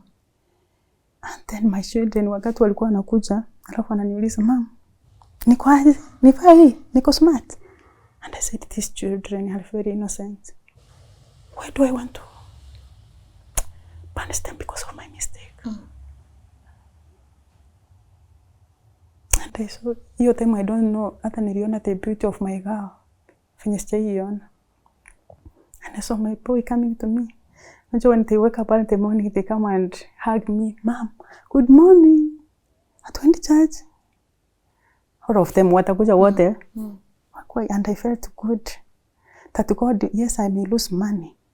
But God, you have gifted me with children. But the only thing kinasa nikosa ni chakula ya kufanya nini? Nakuwapea. So we hold on to that. Yes. So, hiyo kwanza kanipea hope ya kuoga. Good. So, nikaoga, kaenda church. Unajua naenda church, si ati niko na hata transport. Sina transport. But sababu hao watu wa hiyo area wamenizoea kunipepa. Then nikamwambia nipeleke, so unajua na kulipanga hivi na head. So akanipeleka church. Sasa mpaka jioni tumefika saa 12 tuko church na sijui venye narudia watoto wangu nyumba. Sina hata sikutoa sadaka, my friend. So nikiwa jioni nikikaa home, nikakaa church, and then isa colleague mwenye aliretire akaniambia, Katherine, you know I don't know you are home. Leo na kudrop nyumbani ndio nijue kwako. Wakiwa na mtoto wake. Nikashtuka, kani Mungu, kwani ulijuaje? Huyu mtu acha nipeleke nyumbani. Hakuna mtu ameniambia. Na huyu mtu akatubeba na watoto wangu na mtoto wake. Tukaenda nyumbani. Tukienda nyumbani, remember no shopping. Nashangaa huyu ataenda aje kwangu na hata sina nini ya kupika chai. I think hakukuwa na maziwa. Hiyo asubuhi ndio tulipika ya mwisho. And then nikamwambia brother yangu, I have a brother in my house. Niko na mgeni. Pika chai, akaniambia sister, you don't remember tuna maziwa. Nikamwambia let me call the mtu kwa shop kupe maziwa, make sure you. And then tukaenda nyumbani. Akapika chai, pati mboga ilikuwa. Akapika food. Tukakula and you know hiyo vitu saa Zinaanza kutoka. Haikuwa si ati sinanitoka hata sikumbuki. Sijui penye Mungu alitoa hiyo mafikira yote. God. I got myself good, hata tunacheka unaona huyo mgeni amekuja anatuchekesha, and then some news came. The first news that hit me, like kuna askari sio ameua watoto wake plus wapi plus nani Pipi. No, yeye na watoto wake. The same thing I wanted to do. Iyo news, and then nikasema wacha ninyamaze kimko. I don't know why. Kidogo the another news inakuja ni accident. And I remembered the accident that took my husband. And I said to God, sisi kwani sisi tumekufanyia nini? Tuko alive, we have not. Yani nikaanza kukumbuka kuna vitu mzuri Mungu amenitendea na sioni, apart from losing the money. Why am I want to take my children and me? And I felt the askari amefanya makosa. Imagine na feel like mbona askari anaua. And I was to do that. Not only my children, even my mama. So you get nikasema God, thank you for taking me to church. I think ukanifunga na nimerudi. Na imagine sijui venye nimeprepare mpaka nikarudi kwa nyumba. I don't know venye nimeprepare tukakula na asubuhi tukaamka. Tukiamka asubuhi remember we don't have what. And my brother told me, sister, don't worry. Tumekunywa chai sana. Leo nataka tupike strong tea. Akapika. Nikamuuliza, najua sina pesa ya kununua kitu. Akaniambia don't worry. Tena tutambia mmoja atupe tulikunywa naye chai, don't worry. And then nikifika mchana, and then I started listening to something, somebody mwenye niliona pia yeye kumpa anafanya hiyo theater. Alifanya theater na baka akarudi job. Nikaanza kumuongelesha. Nikiendelea kumuongelesha, remember tuna lunch. Yes. Nikiendelea kumuongelesha, and then watoto wakakuja, "Mom, tunakula nini lunch?" Akasikia. Kanisa usiona nini watu. Nikamwambia you don't know. I don't have. Na hiyo unajua yeye pia ana recover ana anything, hata analala chini. Ametafuta nyumba analala chini. Akaniambia kuna 500 niko naye hapa, nataka nikutumia watoto wako kule kwanza. Venye wamekukuja hivi that you don't have, do you know how I wish to be with my child? Akanitumia 500. And I said kama Mungu tangu jana niliamka without asking, and my children have taken food. Mimi nikaona Mungu ni wajaba kweli wa Mungu. Thank you God. I did not thank you. Rin pia thank you. Sijui fanya ulikuja kwa dream yangu, but because of God and you, hiyo kitu ilitoka, and I'm able to thank God for things. Yes, I have imagine mimi niko na wazazi wawili, they are not sick, and I started thinking about the gratitude of what God, the blessings that I have, my children. People are looking for children, and God have given me children. Imagine people are fighting to get babies, sindio? They are using a lot of money, isn't it? And I have children, and I want to take their lives because of money. Now I'm not sick. Imagine we can take water kama saizi venye nimekunywa hiyo maji, I feel good, I'm not sick. Siumwi na tumbo. Kuna watu wako na magonjwa yenye hata hawajui kama itapona. And hiyo kitu ikaanza kukuja. Jana asubuhi venye niliamka, the only thing I thought of, nasikia saa ngapi itafika niende church. Okay, I'm a choir member also. Hata watashangaa. Hati mi. So ninaenda kupractice. Tunaendanga hizo. Hata leo I'm supposed to be there, but it's okay. So mi nikasema Mungu, from now and henceforth, the only thing I can think about is you. Na kama kuna way I can get out of this, you are the one who knows. And I cried, isa hii wezi ona nikilia. Mimi nilifunga hiyo nyumba. Nikasikia nitafute nyungu, nipige nduru ndani watoto wasisikie. But sikuna bafu. Nikaingia kwa bafu, nikakaa kwa choo. Unaona venye unasakalia choo hivi. I'm not doing anything, I'm with my clothes. And I cried, I told God, Yes, sometimes we go through a lot. We think we are going more than others. Yes, I've lost a lot of money, it's okay. But God, you have blessed me with a lot of things. I've never been sick. Watoto wangu umenipea na wako wagonjwa, tatu wananiitisha pesa. Tatu sisi hata tukikula mboga inaingia. Lakini mimi I always pray you that utanisaidia. Na wewe ndio ulifanya nikamaliza shule without having money. Ukanipea kazi and I know you have a good plan for me. But mara ya kwanza nilikuwa namuuliza, which plan do you have for me? Tadifu kama unaweza nialao na serve this way. My parents are suffering and umenichagua peke yangu na tena mimi ndio narao pesa zote zinapotea mpaka sina way forward. And I say I have to thank God for whatever. Nikienda the first thing nilikuwa naambia Mungu, kama sikujiua on Saturday morning at night, I mean, then I will be alive forever. I think nitakufika miaka 100. Oh, great. Nitaona wachukuu wangu, watoto wangu watagrow. Yes, I may lack money, but God has blessed me with health. I have no sickness. Good. Sikoi. Watoto wangu wakoi, mama yangu ako sawa, alikuanga mgonjwa nikimleta huko. Ako sawa, nikaanza kushukuru Mungu kwa yale yenye amenitendea. Then the only person who has called me. Unaona wengine walikuwa wananipigia juu ya loan. Ni huyu mwenye ameniomba 1 point yake. Na wengine nashangaa kwa nini wachanipigia. Sijui kwa nini Mungu amewahold back because they were calling me every now and then mpaka nasikia niweka airplane mode. Na sitaki unajua mimi na receive call. Yeah. Sitakangi kukosa ku receive call waone ni kama nimetoroka na pesa yao. No, I'm willing to pay them. The only thing I'm looking for a way to do it. And Kate, there will be a way. Amen. There will be a way. Amen. And I want, the only thing I can do, everything, nasoma pepe na niambia, everything happens for a reason. And this, a season for this. There's a season to, everything in at kutoka, and this season to rebuild. There's a season to weep and to dance. There's a time I will dance, and I have that hope that one day I will dance. And this one will change the life of me and my children. And I asked even for the number to sweep away all the platforms. Kuna venye niliambiwa mtu ana delete, you cannot bet again. Yeah. And I swear to God that kama kuna kitu nitafanya na nishukuru Mungu na ukinialao hiyo ifanyike, that I will never put money even to let me work for my money. Let me work hata kama itakuwa kidogo. I know God will multiply. But it's yours. Yes, I know it is because of poverty. That inanifanya nione, how can I rebuild?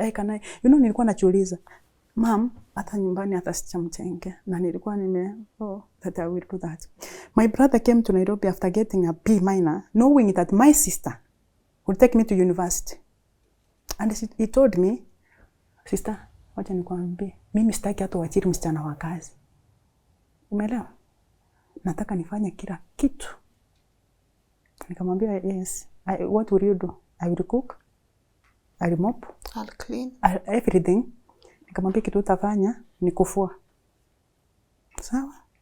And let me tell my brother, ananiletanga chakula mpaka bedroom. Umejiletewa hivi mpaka na firingi.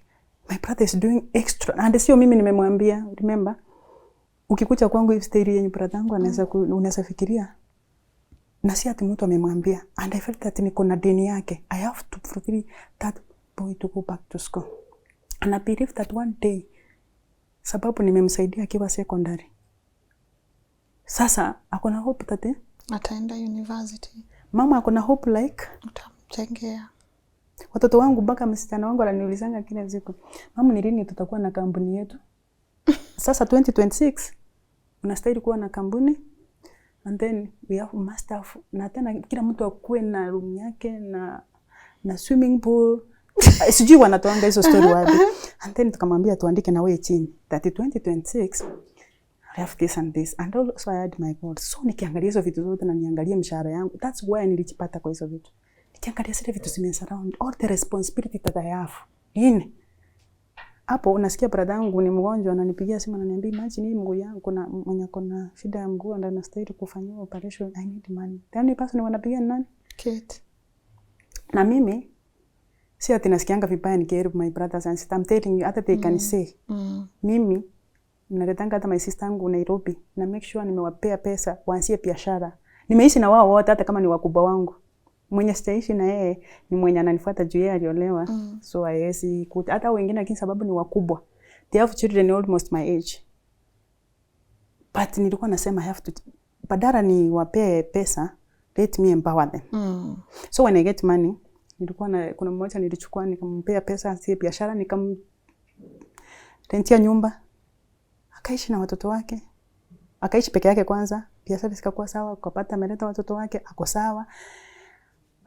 Kidogo nikapata ameenda Katari and he can be able to pay the school fees for the children. Yeah, kuna mwenye ako university anamlipia. So instead ni mimi alikuwa anakuja, auntie, natoka shule. Sasa anifanyia na nikashukuru Mungu that at least one of my sisters can do things for the children. So nikasema nikashika mmoja. Kuna wenye walisimama, kuna wenye unaona sababu ya economy. And then another thing, venye tunaongea hivi, juzi hiyo Friday before nifikirie Saturday. Kuna children's home yenye najuanga na supporting. It's not good to talk about the people that you support, but let me say this. Sasa wanajuanga even when they had a bill ya maji. Nilijitolea ku make sure I clean the bill of 50,000. Na unga hawakosangi. Hata ukiona kwa hii simu, utaona wanakuambia Katherine yake hatuna unga. They know I'm the one to supply 5 bundles of unga. To make sure watoto hata nikienda kwa nafikiria mtea. Not that I have sometimes I feel like one day sasa hii unajua naangalianga watoto wangu pia, but I did it wazazi wao hata tukiwa wote. But sometimes nasemanga hata mimi sinaweza jipata watoto wangu hawana mzazi. Wataendi wanasendi huko, but if we have food why eat alone? So nikamwambia takuwa na supply unga, lakini Mungu naye akaleta way out. Wakati nilikosa pesa nao, nilikuwa na client mwenye ako na kampuni ya unga, nikamwambia kuna watoto na supply yangu unga, lakini for now sina pesa. You receive that blessing. Na ukweli anatumanga hiyo. So 5 bundles na nawaambia hiyo sio mimi nimetuma, but nimetafuta mtu since now I'm not stable. Aba supply. And I felt that yani kuna mahali unaweza fika. Ulikuwa na support watoto na wana believe that unaweza wapelekea unga.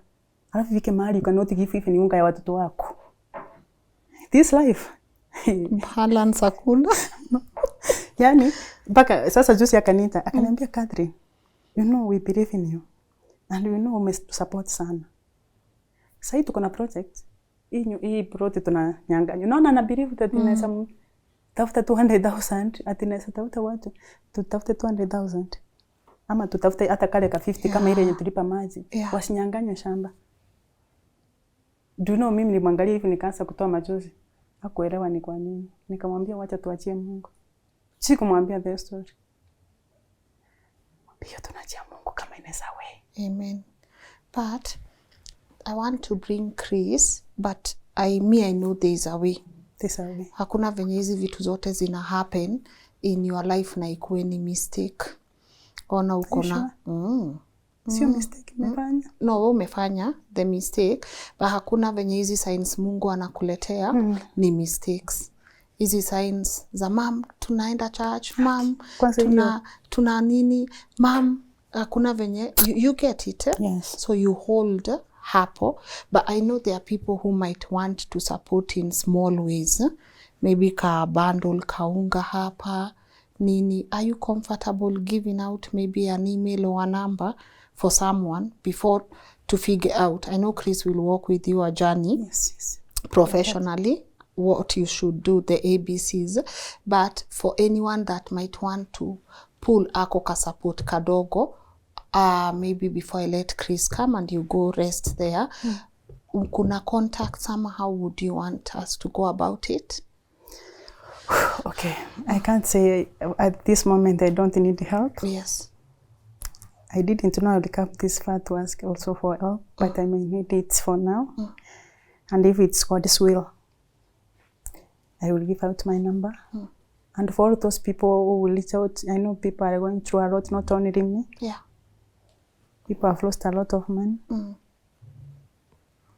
We pray that God will make a way.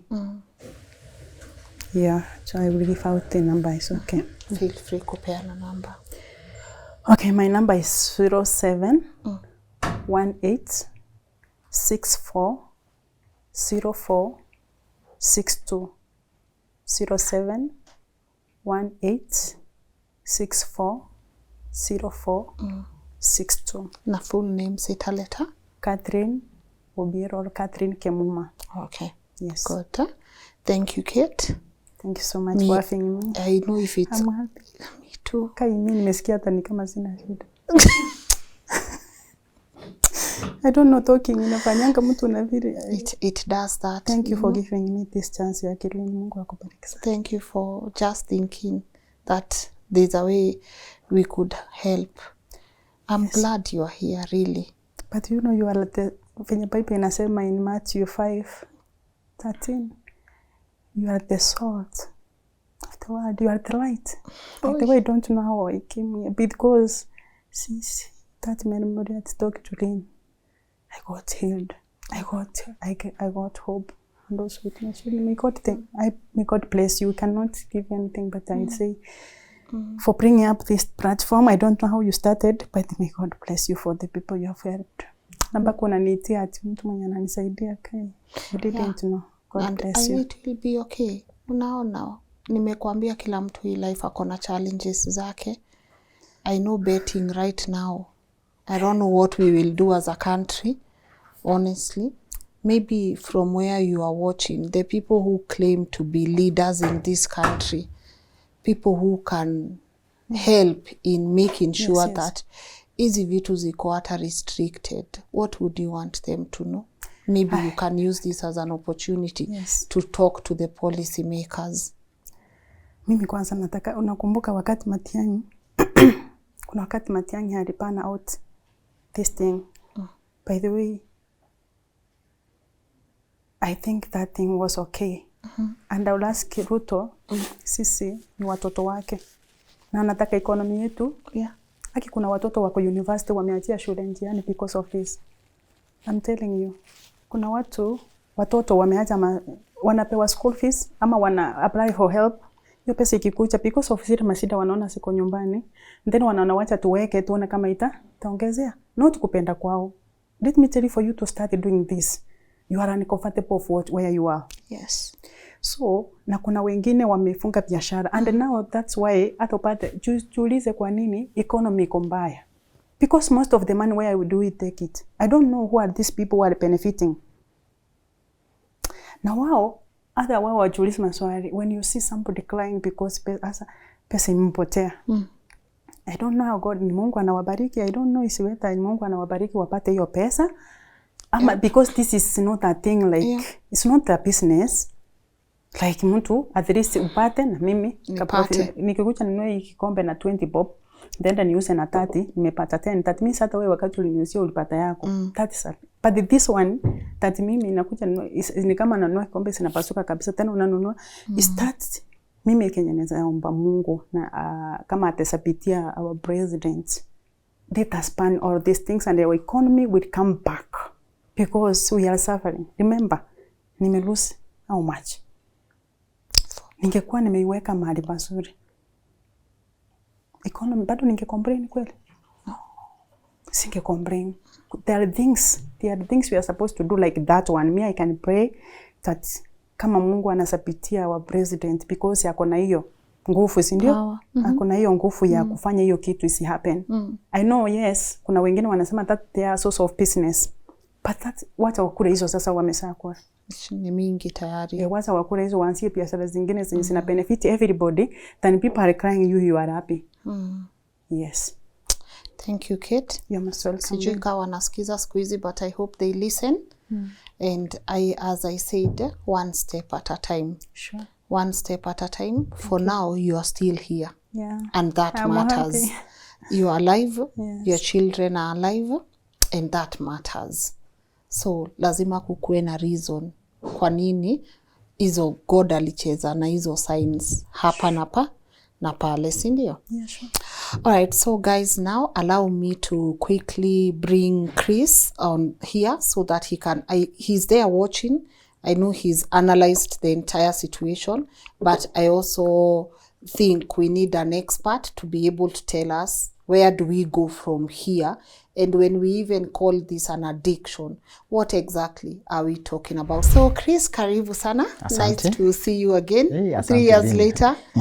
Long time, 3 years. Long time. Huh? Yeah. But I know we've listened to a very, very sensitive, but also very thought-provoking. And I know this is a conversation that we must have as a country. Yeah. But before we get maybe deeper into your opinion and maybe professionally, where do we go from here? Yeah. Could you please introduce yourself for the people that might have missed our episode together, Yeah. and tell us what you do?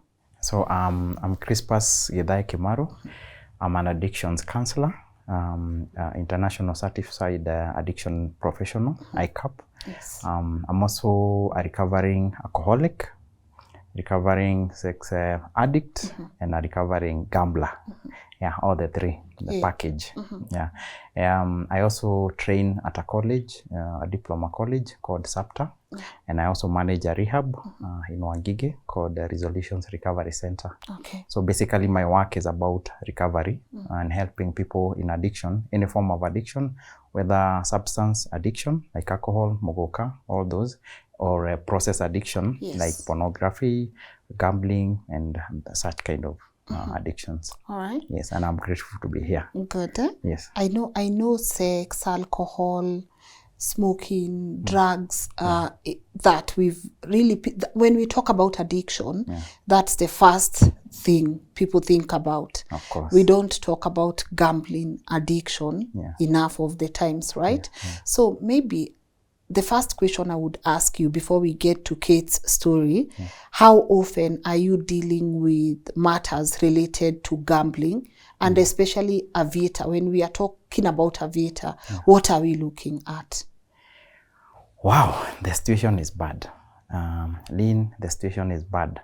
Out of the, if I say I get about 20 calls from people in distress, I think over 50% of them are now addiction issues, and mostly Aviator. And you see, the reason Aviator has become so popular as a gambling issue is because of how easy it looks to start, and how easy it seems to win. Yeah, ni kandege tu, and then it flies, and you're supposed to, if you have bet 500, it's supposed to calculate. So by the time it gets out of the screen, you're supposed to stop before it flies off, and then you win. So anyone without, unlike sports betting or sports gambling, where you have to analyze maybe the game, Aviator is so easy. And I remember even on TV, we used to see even old women winning in Aviator. And I think anyone can win. Actually, even on adverts, and I can even remember by last week, I was seeing an advert saying anyone can play. Anyone can play and win. So you are brought maybe a welder from Bungoma, a driver from Central Kenya. They have won millions. So it's that easy. But also, as it is easy, remember the house always wins. So we have one winner of maybe 2 million, but we have 80% or even 85% of losers who have lost maybe even more than 100 million that same day. Yes.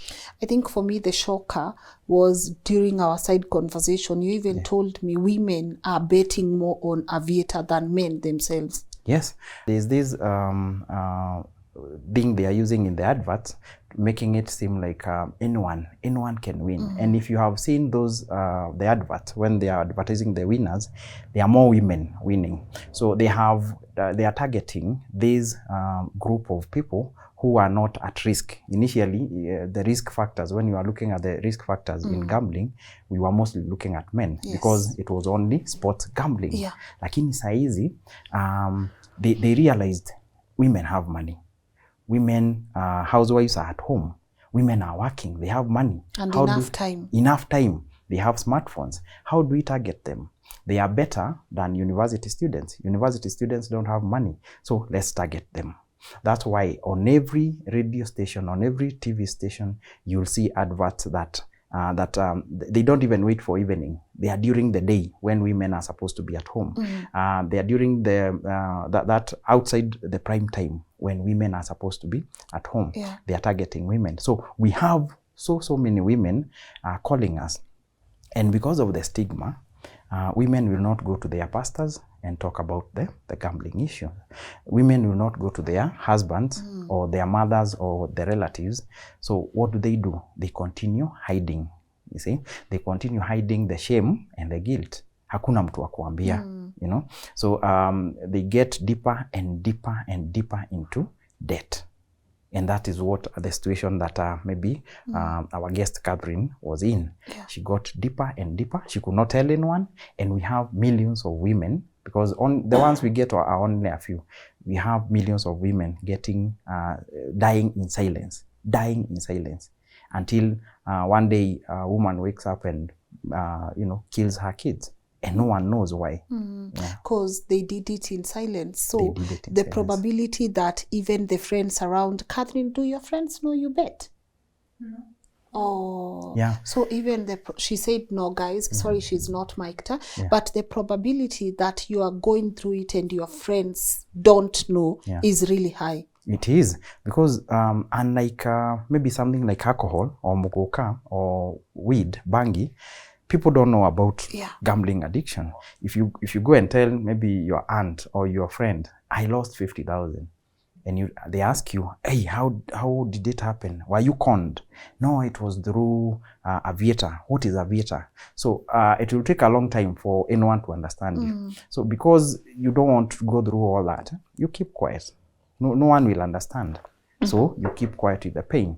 But when now we have people like Katherine, when we have people like myself and others speak out about Aviator, now they can reach out to us, and because they can relate to our story.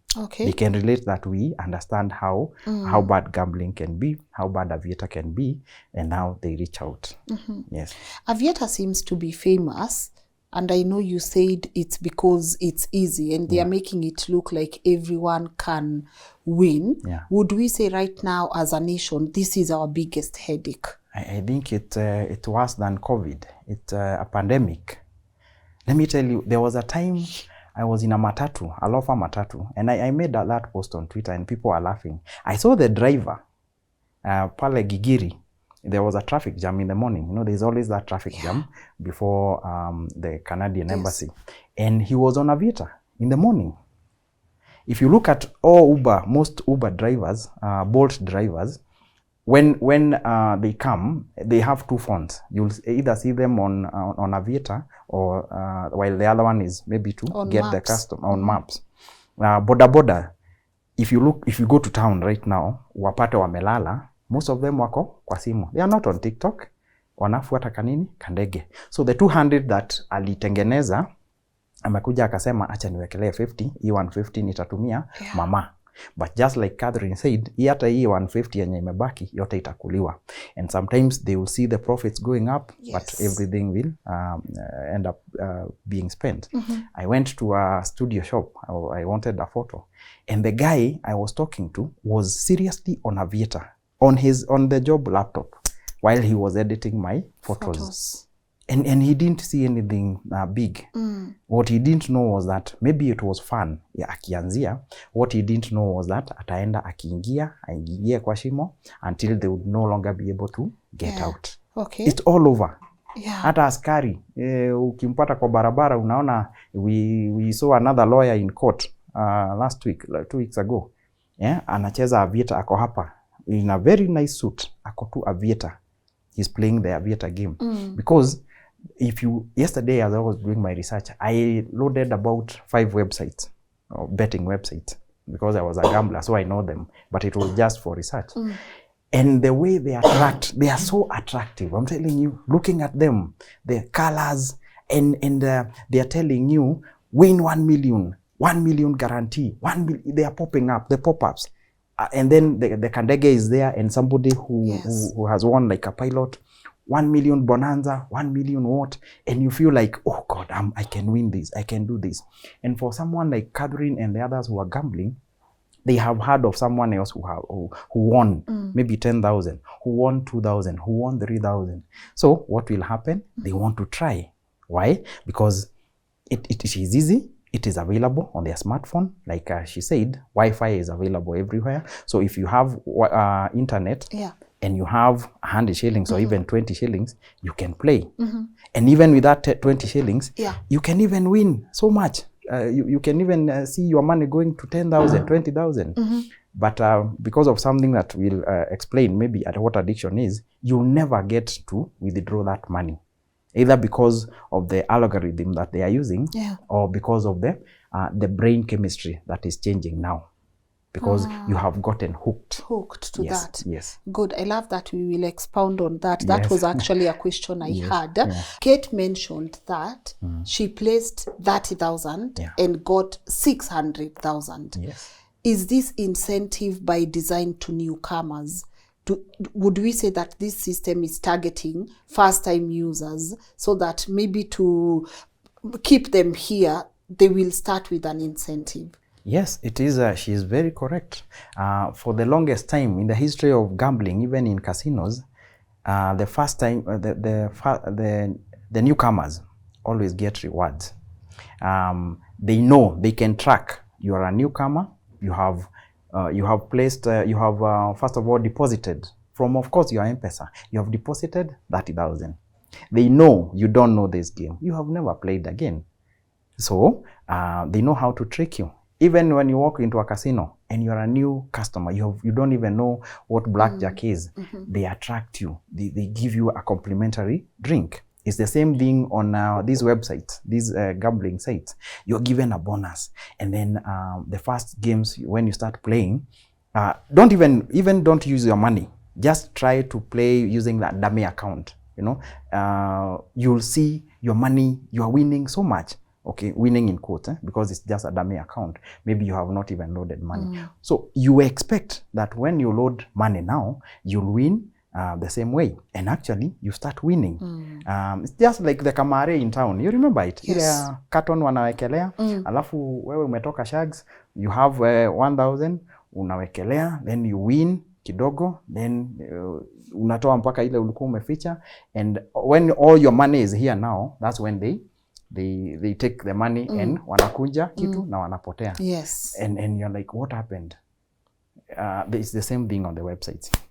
Katherine placed the 30,000 and she saw the profit rising. Crazy. And because of the dopamine now in the brain, yes, the dopamine, the neurotransmitter, the feel-good neurotransmitter, it makes you feel, oh God, this is 600,000.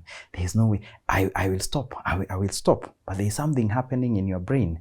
That anticipatory reward, it's coming, it will come. So there's no way you can stop. Yes. It's like telling somebody to stop drinking when they have a Jameson here, they have a mzinga. And the mzinga is there and you're telling them, oh, please stop drinking. You know, drinking is bad. They can't. There is that reward. The reward is there. So there is no way of going down. And that is how eventually they can see the money there. But when they try, when they finally say, let me withdraw, it will not be possible. And even if they withdraw, these people know. They have their numbers. They will even send messages. Katherine can tell us. They will send you messages. Available bonus, deposit, 100% deposit bonus. So you deposit 1,000, they tell you, we'll add you 500. And you're like, wow, 500 free money, which means now I have 1,500. Now I can gamble more and win back my 300. Remember, we lost 30,000. Yes. Let me win back my 30,000. Sijana, the money had gone to 600,000. I can play now pole pole, very keenly. Okay? But remember, already you are emotional now. You have some hurt, you have some pain because you lost the 30,000. You can't even focus. It's the same even with sports betting. You are now chasing the losses. You are no longer functioning. You are dysfunctional mentally. So the 1,500 that you have been given here, you might see it rising, and you'll keep. You have even forgotten that you are to withdraw, and then you make a loss. Okay, there's something called the gambler's fallacy. The gambler's fallacy works that after so many losses, something has to give, something will change. And every gambler will tell you that, especially the one in addiction, that I have lost 600,000, lakini Chris, Lynn, nikopeshe 250,000. Inajua haki. Unamwambia, hii ni pesa ya mamu ya hospitali. Lynn, nipatie hiyo pesa, utaona. And they believe totally that the tide will turn. And that is how the gambling companies make money. They know that even if you lose and lose and lose, actually they won't reward you at that point. They will pull you and pull you and pull you until that point you're almost giving up. That's when they will reward you. Why were you gambling when you are losing all this time? It's because of the dopamine in your brain, the anticipatory dopamine release. You are looking at the reward can come anytime. It must come. Yeah, Katherine was looking at the 60,000 she had lost, the 400,000 she had lost, and she was saying something has to change. Yes. Kuna wakati nisha win even maybe 40,000. Kuna time nimewin 80,000. So even if sija win for 2 weeks, something will change. And that's why she was very comfortable, even borrowing. However shameful it was, she could borrow very comfortably, knowing that the tide was going to change, to turn. But things were just, it's like you're in a hole and you're just digging yourself deeper into the hole. Yeah. There's something that B.F. Skinner said in operant conditioning. Yeah. You see, if you want to really help somebody maintain a behavior, ama mtoto learn a behavior, don't reward them every time they do something good. Make it random. Make it variable, that you might reward them anytime. That is the best way to, it's called variable reinforcement. That when you do something good, I will not reward you at that time. I can reward you at any time. And that's how the betting companies work. Yeah, you will gamble, you will not know when the reward will come. And research shows in the brain, because scans are done, that as you continue gambling, with that anticipation, the dopamine release, that feel good, increases. It doesn't matter whether you are losing, but there is that, oh, I might win, I could do this could be it. And you feel good, and you feel so good, but it doesn't come. And even if you feel down, hata kama utapata 100 ama 2,000 ya kuwekelea, that will boost you again. The dopamine will come, and it will continue and continue and continue until now you are in a hole, like many of the people who are watching, who are playing Aviator. The house always wins. I always like reminding them that. The house always wins. The house always wins. The way you are hooked, the way these betting sites hook you, it's sad. It's sad that if I were to open for you an account, maybe you have never bet, within 2 minutes. You open an account? Yes, you open an account on for the money? Site. For the site. It's a website. So you open your own account, like now, like it's my called Instagram Lynn. account. Yeah, LNS now. And you will just be required to, are you 18 years and over? Yes. So anyone with a phone, there's no, as long as you have a phone. As long as you have a phone. So they assume everyone who has a phone is 18 and over. They don't require any identification. Nothing. You have a phone and you have M-Pesa. So your son or your daughter, who is very sharp, can even start betting at even 12 years, at even 14 years. Si yako na simu. Anaweza, maybe anajua pin yako. So wewe unapata, kumbe unachezanga Aviator na hujui. Your son has been betting. Your daughter has been betting, and you didn't know. Yeah. Is it crazy? Are kids doing this? We have seen high schoolers doing it, because they are sometimes they even get lines. Kitambo sana, mapema sana, and these lines are registered using maybe their mother's number. So they can deposit money and they can send the money to Aviator. We are killing a generation through this gambling craze. We need the taxes, yes, but we are killing an entire generation. Yeah. Yeah. As we were researching, one of the things I saw is that, you know, these gambling companies, they bring money, also they are very highly taxed. Yeah. So are we justifying the harm they are causing? Are we, just because they are highly taxed, does it mean we should allow them? If you look at the damage, just look at the last 1 month, the people who have come out to share their stories. Last month, there was a lady somewhere who died by suicide because of the loans she had. We saw another one in prison because of the loans. We saw another one last week sharing about her lost business. We have seen Katherine. That's just a microcosm of a small representation of the suffering that is going on. Yes. I'm just one of the addiction counselors in Kenya. I receive so many calls. I'm not even able to help. People telling me, I'm done, let me die. Chris, I just wanted to talk to you to tell you I'm done, I'm dying. Nimeuza mpaka vitu za biashara, niko mwisho. Which Sikh government, which Sikh regulatory maybe body would look the other side when such things are happening? When was the last time they did a study to look at the effects of gambling? Lynn, if I take your hand today and take you to maybe Kangemi or here or Kayole, and we start looking at the number of betting shops. You know, there are betting shops where you, like a room like this. Oh yes. Like, and there are screens where, and these rooms are opened at 7 a.m. So where did these young people, because mostly it's the young generation, where did they get that money to come at 7 a.m. and bet? Where did they get that money? These are kids maybe who are even betting their school fees, who are betting maybe even money they have stolen from their parents. And now the betting shops zimeongezeka kuliko sometimes even the bars. That's what tells you that we are moving from, we are transitioning from one pandemic of maybe alcohol addiction and drug addiction to another, maybe even worse addiction. You have heard the amounts that were mentioned last week, 766 billion lost, or that Kenyans had bet last in 2024. Yeah, every second Kenyans are betting 24,000. How many are winning out of these? Not many.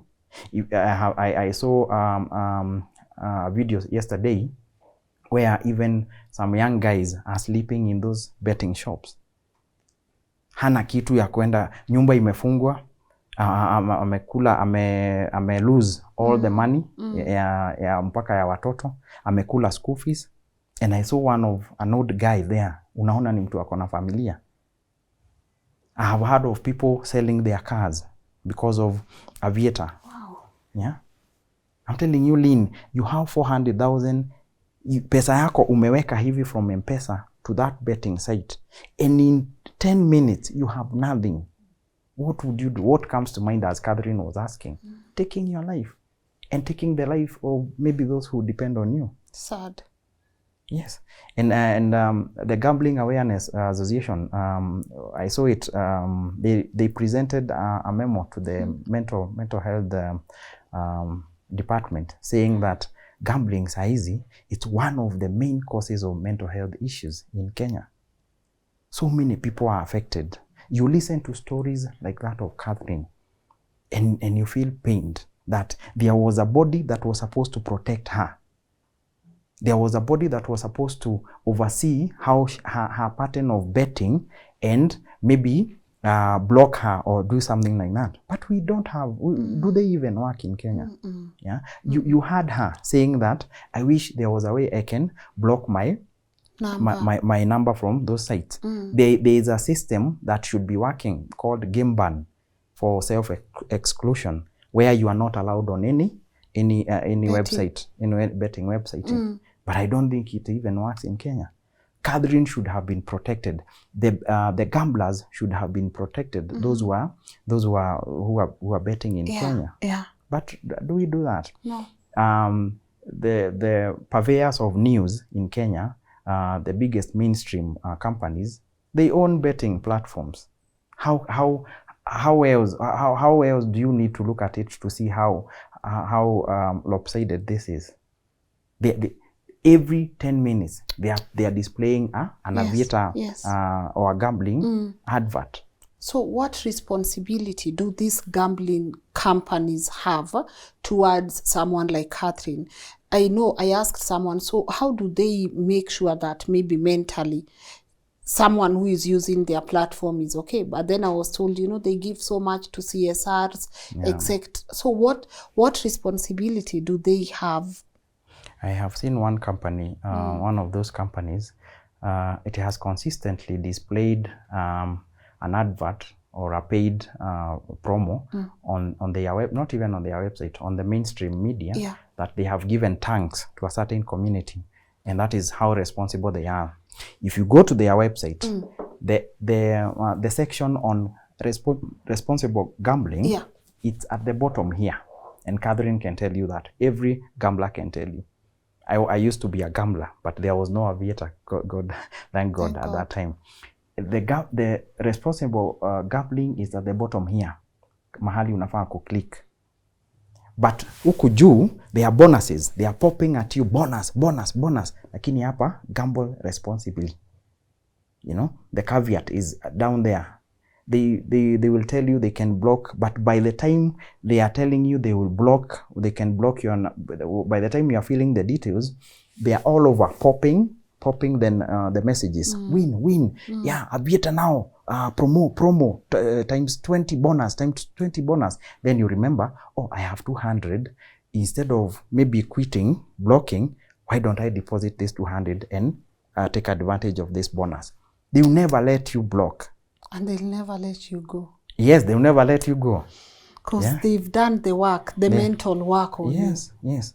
The algorithm is skewed towards making sure that the house wins. They will never let you go. Yeah. I stopped betting in 2018.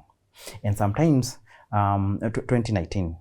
And sometimes, if you look at my phone, I see so many betting messages. Where do they come from? Sometimes I think even my wife might see the messages and think I'm betting again. Back. And there's websites that I don't even know who allowed them to. I'm a problem gambler. Why should they be doing that? Where did they get my contact? I have never even registered on them. So they have a responsibility. The gambling sites have a responsibility to the gambler. But in Kenya, we don't have anyone to reinforce this. Yes. If I were to even think which department is supposed to do that, is it internal security? There was is it the mental health department? We don't know. But the monies that are coming in, the monies that are being brought into the government, there's a lot of money. And this government needs money, which means whatever goes. Yeah, whatever goes. And then most of the owners, they are powerful people in government. When one of the biggest sporting sites, when the ownership wrangles played out in the media, we got surprised seeing the owners. It's the who and who in government. So this is a battle that should be treated as a medical emergency. It's a pandemic. And I hope that through what you're doing, the awareness, through people like Katherine and myself coming out, it will at least see the minister or the CS saying something about it. I wish he could just stand up and say, we are going to, you remember Matiang'i? Yes. Katherine mentioned Matiang'i. I'm telling you, before Matiang'i, we used to have these tunaziita mushinko, the lottery things. And with 10 bob, you could spend the whole day. And all of them were banned. Now they are coming back. No one is saying anything. No one is mentioning about them. They were in police stations. We would see them piled in police stations. Now they are going back. Yeah. Unfortunately. But the more we speak about it, the more people like Katherine come out and share, the more maybe professionals will be able to maybe disseminate the help. Yeah, because we might not be able to reach to each one individually. Maybe we can share something that might be able to help them wholesome. Yeah. I know a question on what's next for Katherine. I have had conversations on addiction. We personally also heard your story. I know right now, as you said, you are working in a rehab. I know, of course, it's a process. But for maybe an immediate, like right now, this instance, what's that one thing Katherine needs to do, like right now? And anyone who is watching and they're at a crossroad, just like Katherine, where do they start? Okay, that's a good question. For anyone who is gambling, and that includes Katherine or whoever wants to stop, she has already done two things. Number one, she has evaluated, she has owned up that she has a problem. That's number one. Oh, wow. You own up, I have a problem. She has done that and she has done it perfectly. And she realized some time back, and right now, she has come here and told us she has a problem. You'll find so many gamblers in those bet shops who will tell you, mimi bado ntawin. Even when I post on Twitter, even when I post on TikTok about betting, I'm insulted. Wewe kwenda huko, wewe ujui kitu, wewe. Those are people in denial. When you overcome the denial, that's the first step. Once you have owned up, can you evaluate the extent of damage? Katherine has already done that. She knows the damage. She's in a 4.6 million debt. She's in a hole, but she has evaluated it. She has even written the number of people she owes money, institutions, and all that. Because we always say, you can't manage something you don't know. And that's, I remember, that's a step I took. It was very painful. I was forced to write down all the people I owed money. And I remember most of them were family members and close people. And I had to come up with a plan. So number three, after seeing how much damage you have, confess, speak out. Speak out to someone who is close. No, maybe not a friend, a family member who will not judge you. You see, for a gambler, the worst problem is not even the fact that you have lost money. It is the anxiety. Anyone in gambling can tell you, wanaishingi ni kama watu wanauza bangi. Whether you have lost, whether you have won, whether you have a bet that is going on, you are always anxious. And the anxiety can drive you crazy. And you only settle down, you only calm down after you place a bet. It doesn't matter, Lynn, kama ni bet ya 10 bob, ama ni bet ya 500 shillings, ama ya 200,000 shillings. The moment you bet and you get that dopamine rush, you feel good. And so the cycle continues. Opening up to someone kind of deflates the anxiety that you have because it's too much. It's too much. Most of them sink into depression. They start locking themselves in the house. There's nothing else. I have handled so many cases of people walikuwa wamefika mwisho wanajifungia hata 1 week. I remember I also used to do the same. Najifungia because there is nothing else. Nimeuza hata vitu za nyumba, hakuna kitu ingine naweza uza.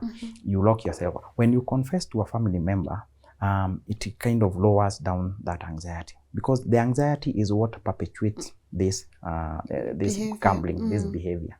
Okay, so now you have owned up to someone. Number 4, talk to a professional.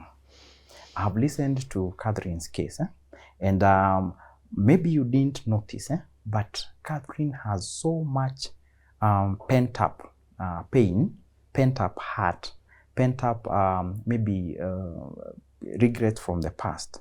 There's so much loss in her life. There's so much that she wants to make up for in her life. She came from a poor family. Maybe that was something that was always, painted out in the village. She was always, maybe the other people showed her that she's not well, and it makes your self-esteem go down. These are issues that you might suppress them as a kid because they don't seem to matter. And you do well for yourself like Katherine had done. But they are still suppressed. They are still underlying issues. And for Katherine, if I were even to ask her, if she were to tell us what is your hobby, what really makes you feel excited, there is nothing that can match what gambling does for her. So for her, she might think that it was the money. It was the money that was making her feel that good. But it was that feeling of, wow, this is a feeling I've never felt. It's the same as somebody who smoked weed for the first time. Somebody who has always had anxiety. Somebody who has always felt low with, who has struggled with low self-esteem. That is Chris. When I was struggling with addiction, I couldn't talk to girls. I couldn't talk to anyone. But when I started drinking alcohol, I felt, wow. So for most of the people I have seen struggling with the gambling and struggling with even Aviator, these are people who had never experienced such kind of dopamine stimulation in their brains. Hawakuwa wamefika level kama hayo. Now when they start gambling, it makes them feel, wow, this is good. And of course there is the money, you see? And that's what makes gambling so difficult to quit. Unlike alcohol. Alcohol you are losing, mogoka you are losing, bangi you are losing money. For gambling, there is this dopamine surge. A burst of dopamine, and also there's that promise of what? Money. So it's a very toxic combination that will keep you going and going and going. So back to number 4. You talk to a professional, a therapist, who can help you go back and look at what triggers you.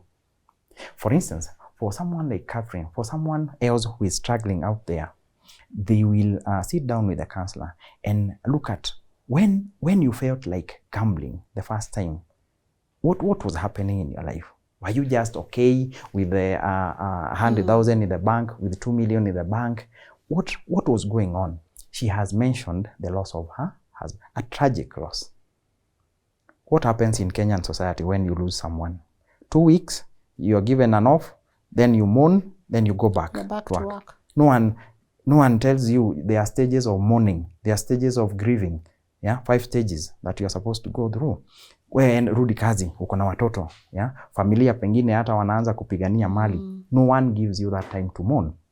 So she was struggling with 9 siblings looking up to her, kids looking up to her, a loss. You see? And of course, there could be other issues. Okay, we can't go so much deep into her case because because of confidentiality. I know when she sits down with a therapist, she'll be able to bring out even more.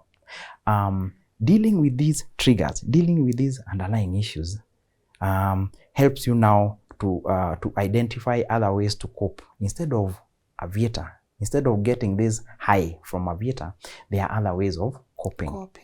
And Lynn, one of the reasons people are so sad, people are so angry in this society of ours, because we have traumas from the past, traumas from our childhood, traumas from bullying, traumas from some of us who are bullied very badly, traumas from past relationships, traumas from all way back, and we need to deal with them. We tell people to come for counseling for us to help them deal with these issues. They don't. Talking to a counselor, hata kama ni that 1 hour, hata kama hautamaliza hizo sessions umeambiwa, it helps a lot. For Katherine, this is now the step where we are at, because she has already used this platform to confess. Kama hakuna mtu ataona hii show, sijui anakuanga wapi, because all of us watch you. So guys, we what LNN. Sisi tuko hapo. So everyone, hata familia wataona. And she is so courageous, and I commend her for that. Everyone will watch her. Na mtu wa kujudge, atajudge. Lakini people who really care about her will reach out. And that is what she needs. But at the same time, she needs to sit down with a counselor. Because the cravings will come. Ni kama tu pombe. Because in the brain, once dopamine is released, that thing is, whatever experience you are having is retained in the brain. Now, not only that experience, whatever is around. So, kama, for instance, M-Pesa ikiingia kwa Katherine, hiyo ndio ilikuanga trigger. So, even the message, na message ya M-Pesa ni kama inakuwa na kasauti tofauti. The message itself, ati 2000 zimeingia hivyo, the anxiety used to go up.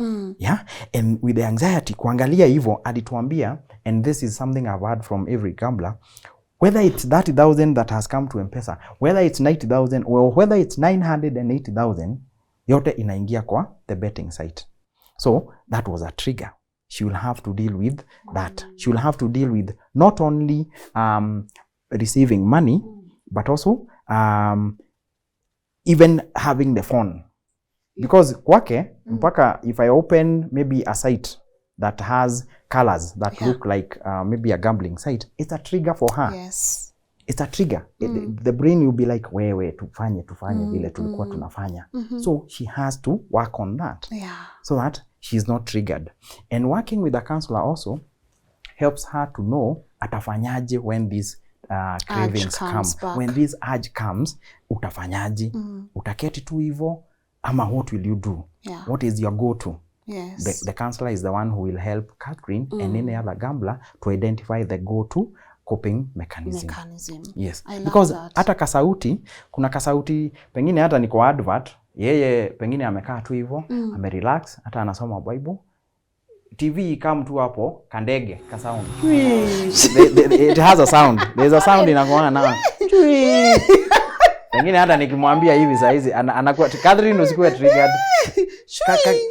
Katherine the first thing anaenda kushika simu. Now she has to know that should not happen. That cannot happen.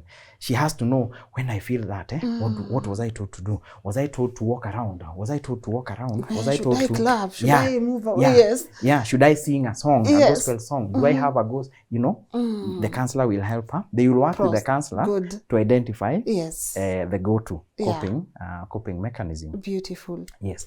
Then, of course, the most important part that mostly we forget is the what we call the plan, the way forward. She's in debt.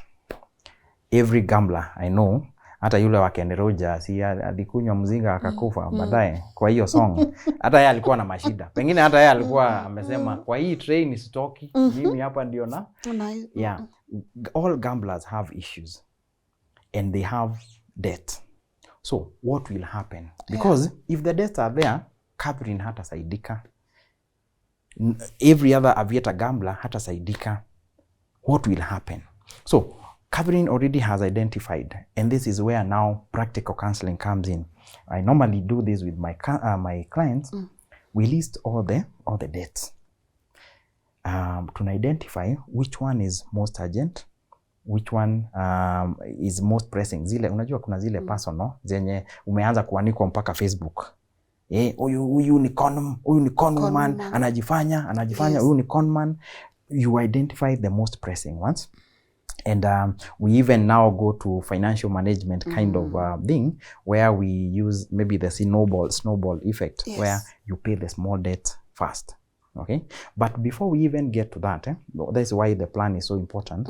We have to ask Katherine or our client, are you able to sustain yourself in that house where you are paying 25,000 na uko kazini payslip haina kitu?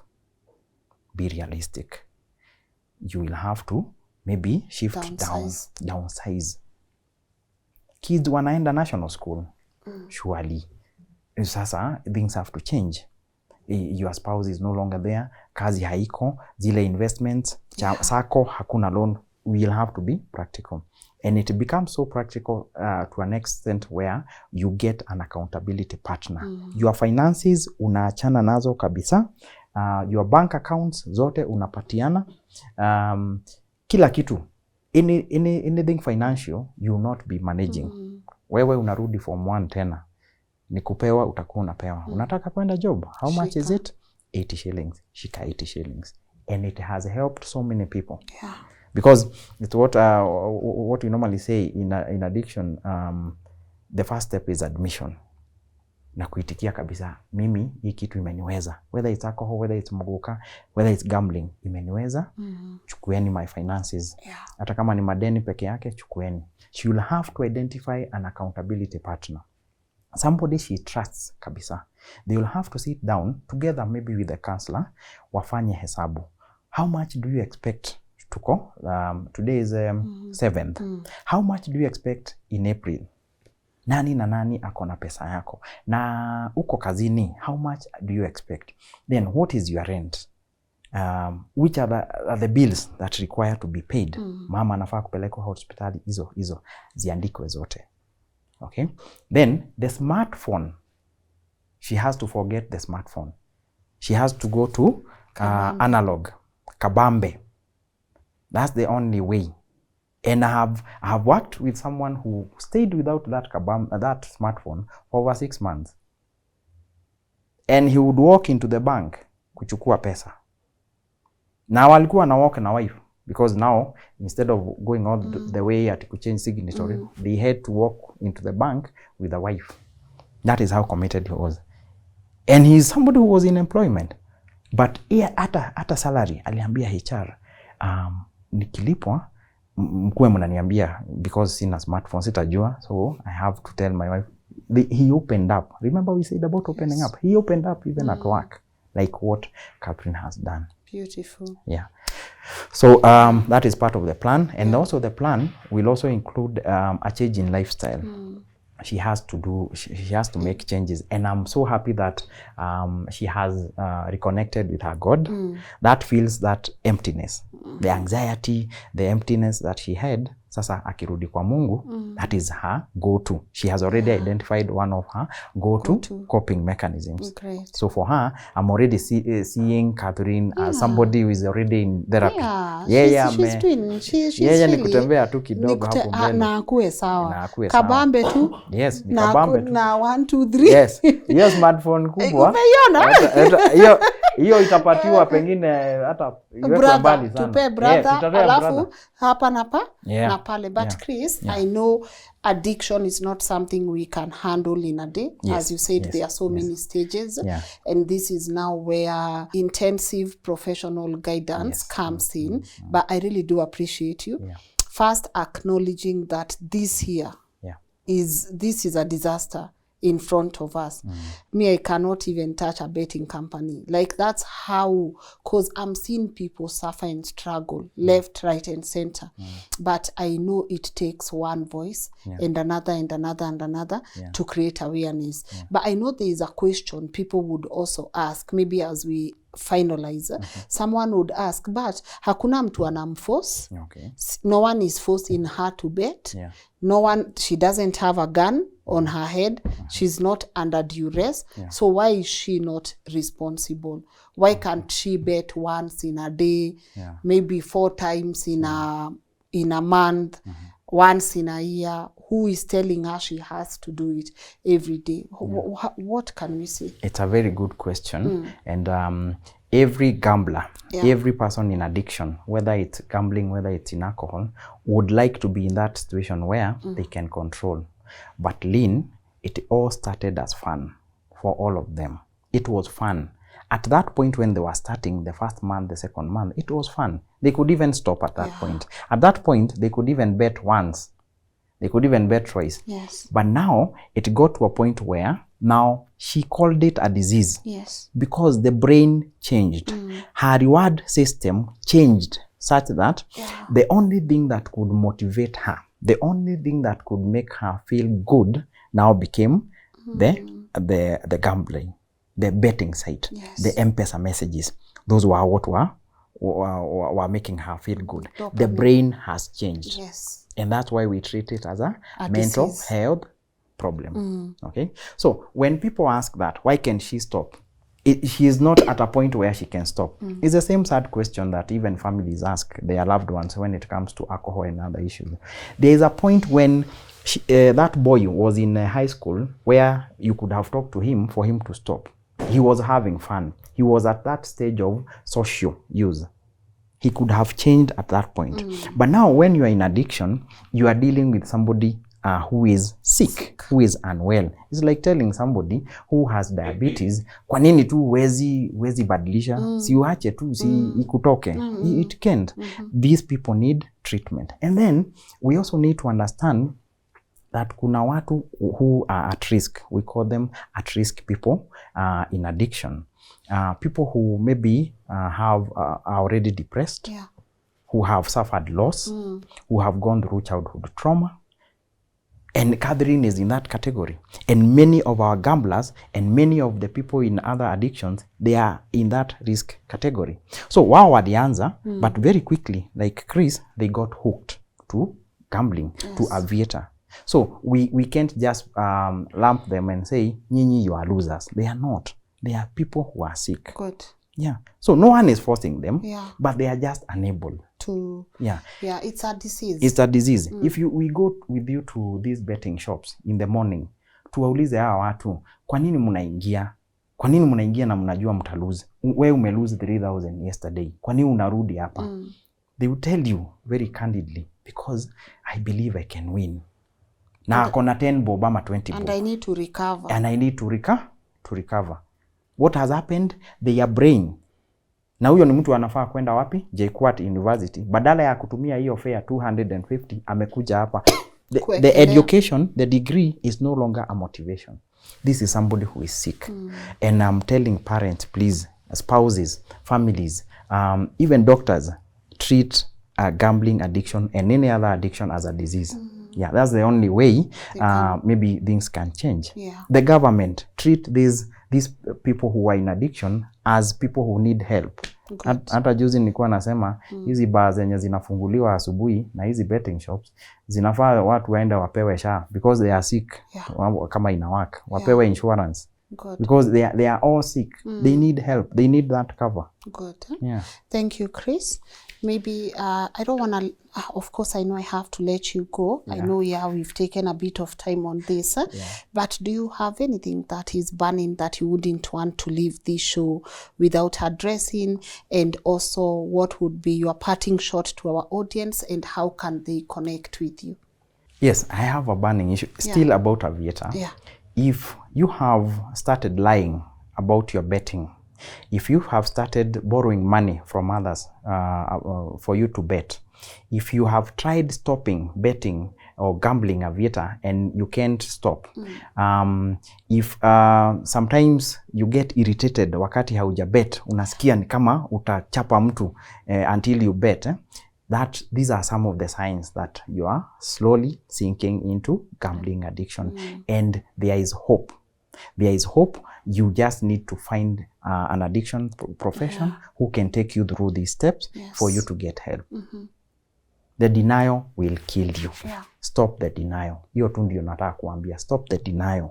Stop lying. Stop locking yourself in the toilet for you to bet. Stop locking yourself even in the office toilet for you to bet. Locking yourself in the car after ufike home for you to bet. Betting has killed families. Some men cannot even get an erection because of it. Betting. It's that, the anxiety. You can't even rise to the occasion. Sorry to say. Yeah, and it's time for the denial to stop. It will kill you. Yes, it will kill you. Yeah. How can people connect with you? People can connect with me on my number. Yes. 0726 619 079. That is 0726 619 079. Or on all socials, Chris Kim Recovery. Nitafute tu ni inbox. I'm trying as much as possible. I even have someone. The pressure is too much. Yeah, tunajaribu to reply to all of them. No, but you're doing a good job, Chris. And for me, you are the testimony or the testament that there is hope. Because when I look back at your journey, when I look back at the conversation we had, and now you're here, just thriving and also helping people who have struggled in the same space.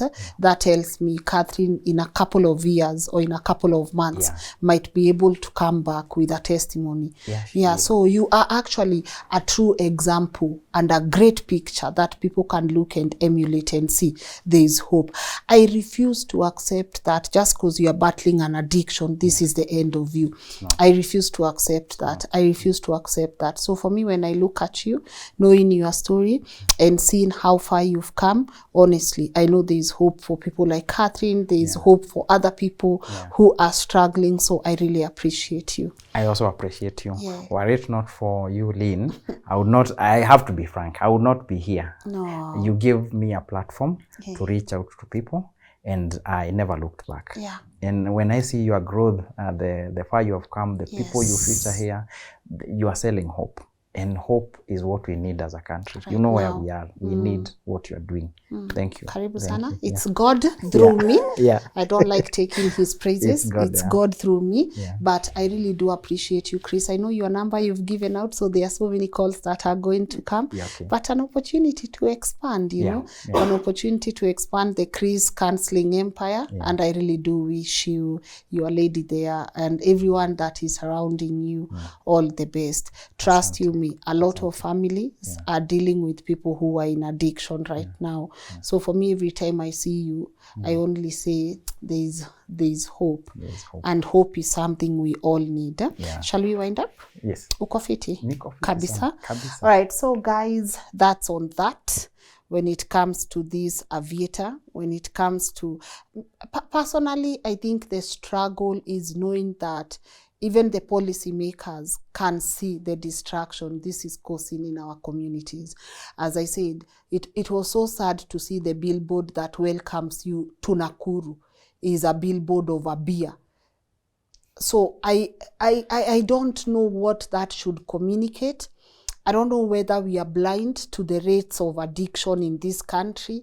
I don't know whether this is none of their business. But if we can have a county government that is okay with having a billboard of a beer welcoming people to Nakuru County, if we can be okay with platforms such as Aviator and other betting companies. I know obviously I'm going to get a lot of hate for this. I'm going to be grilled, etc.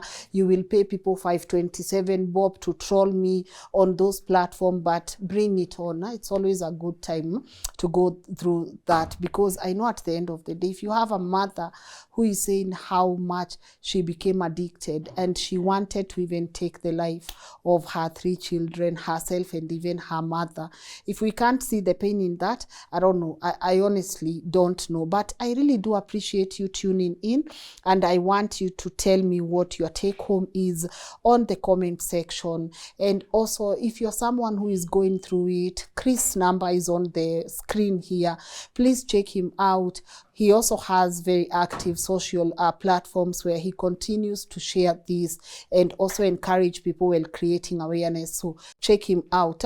But also, if you would love to get hold of Katherine for whatever reason and purpose, her number is also here on the screen. I'll also attach her email address just in case you are not able to reach her on phone. And also to take this moment to thank you, our amazing partners. The number one partners on this platform, of course, you are our subscribers. Just to remind you, subscribing is very free. Yeah? Just subscribe. Thank you for getting us to almost 1.24 million subscribers. You guys, you really give me a reason to come here and just continue creating content, of course, together with my team. So I appreciate you so much. And also our incredible partners at TapTapSend. So in case you caught this from diaspora, you want to send money to your loved ones back home, why don't you try using TapTap?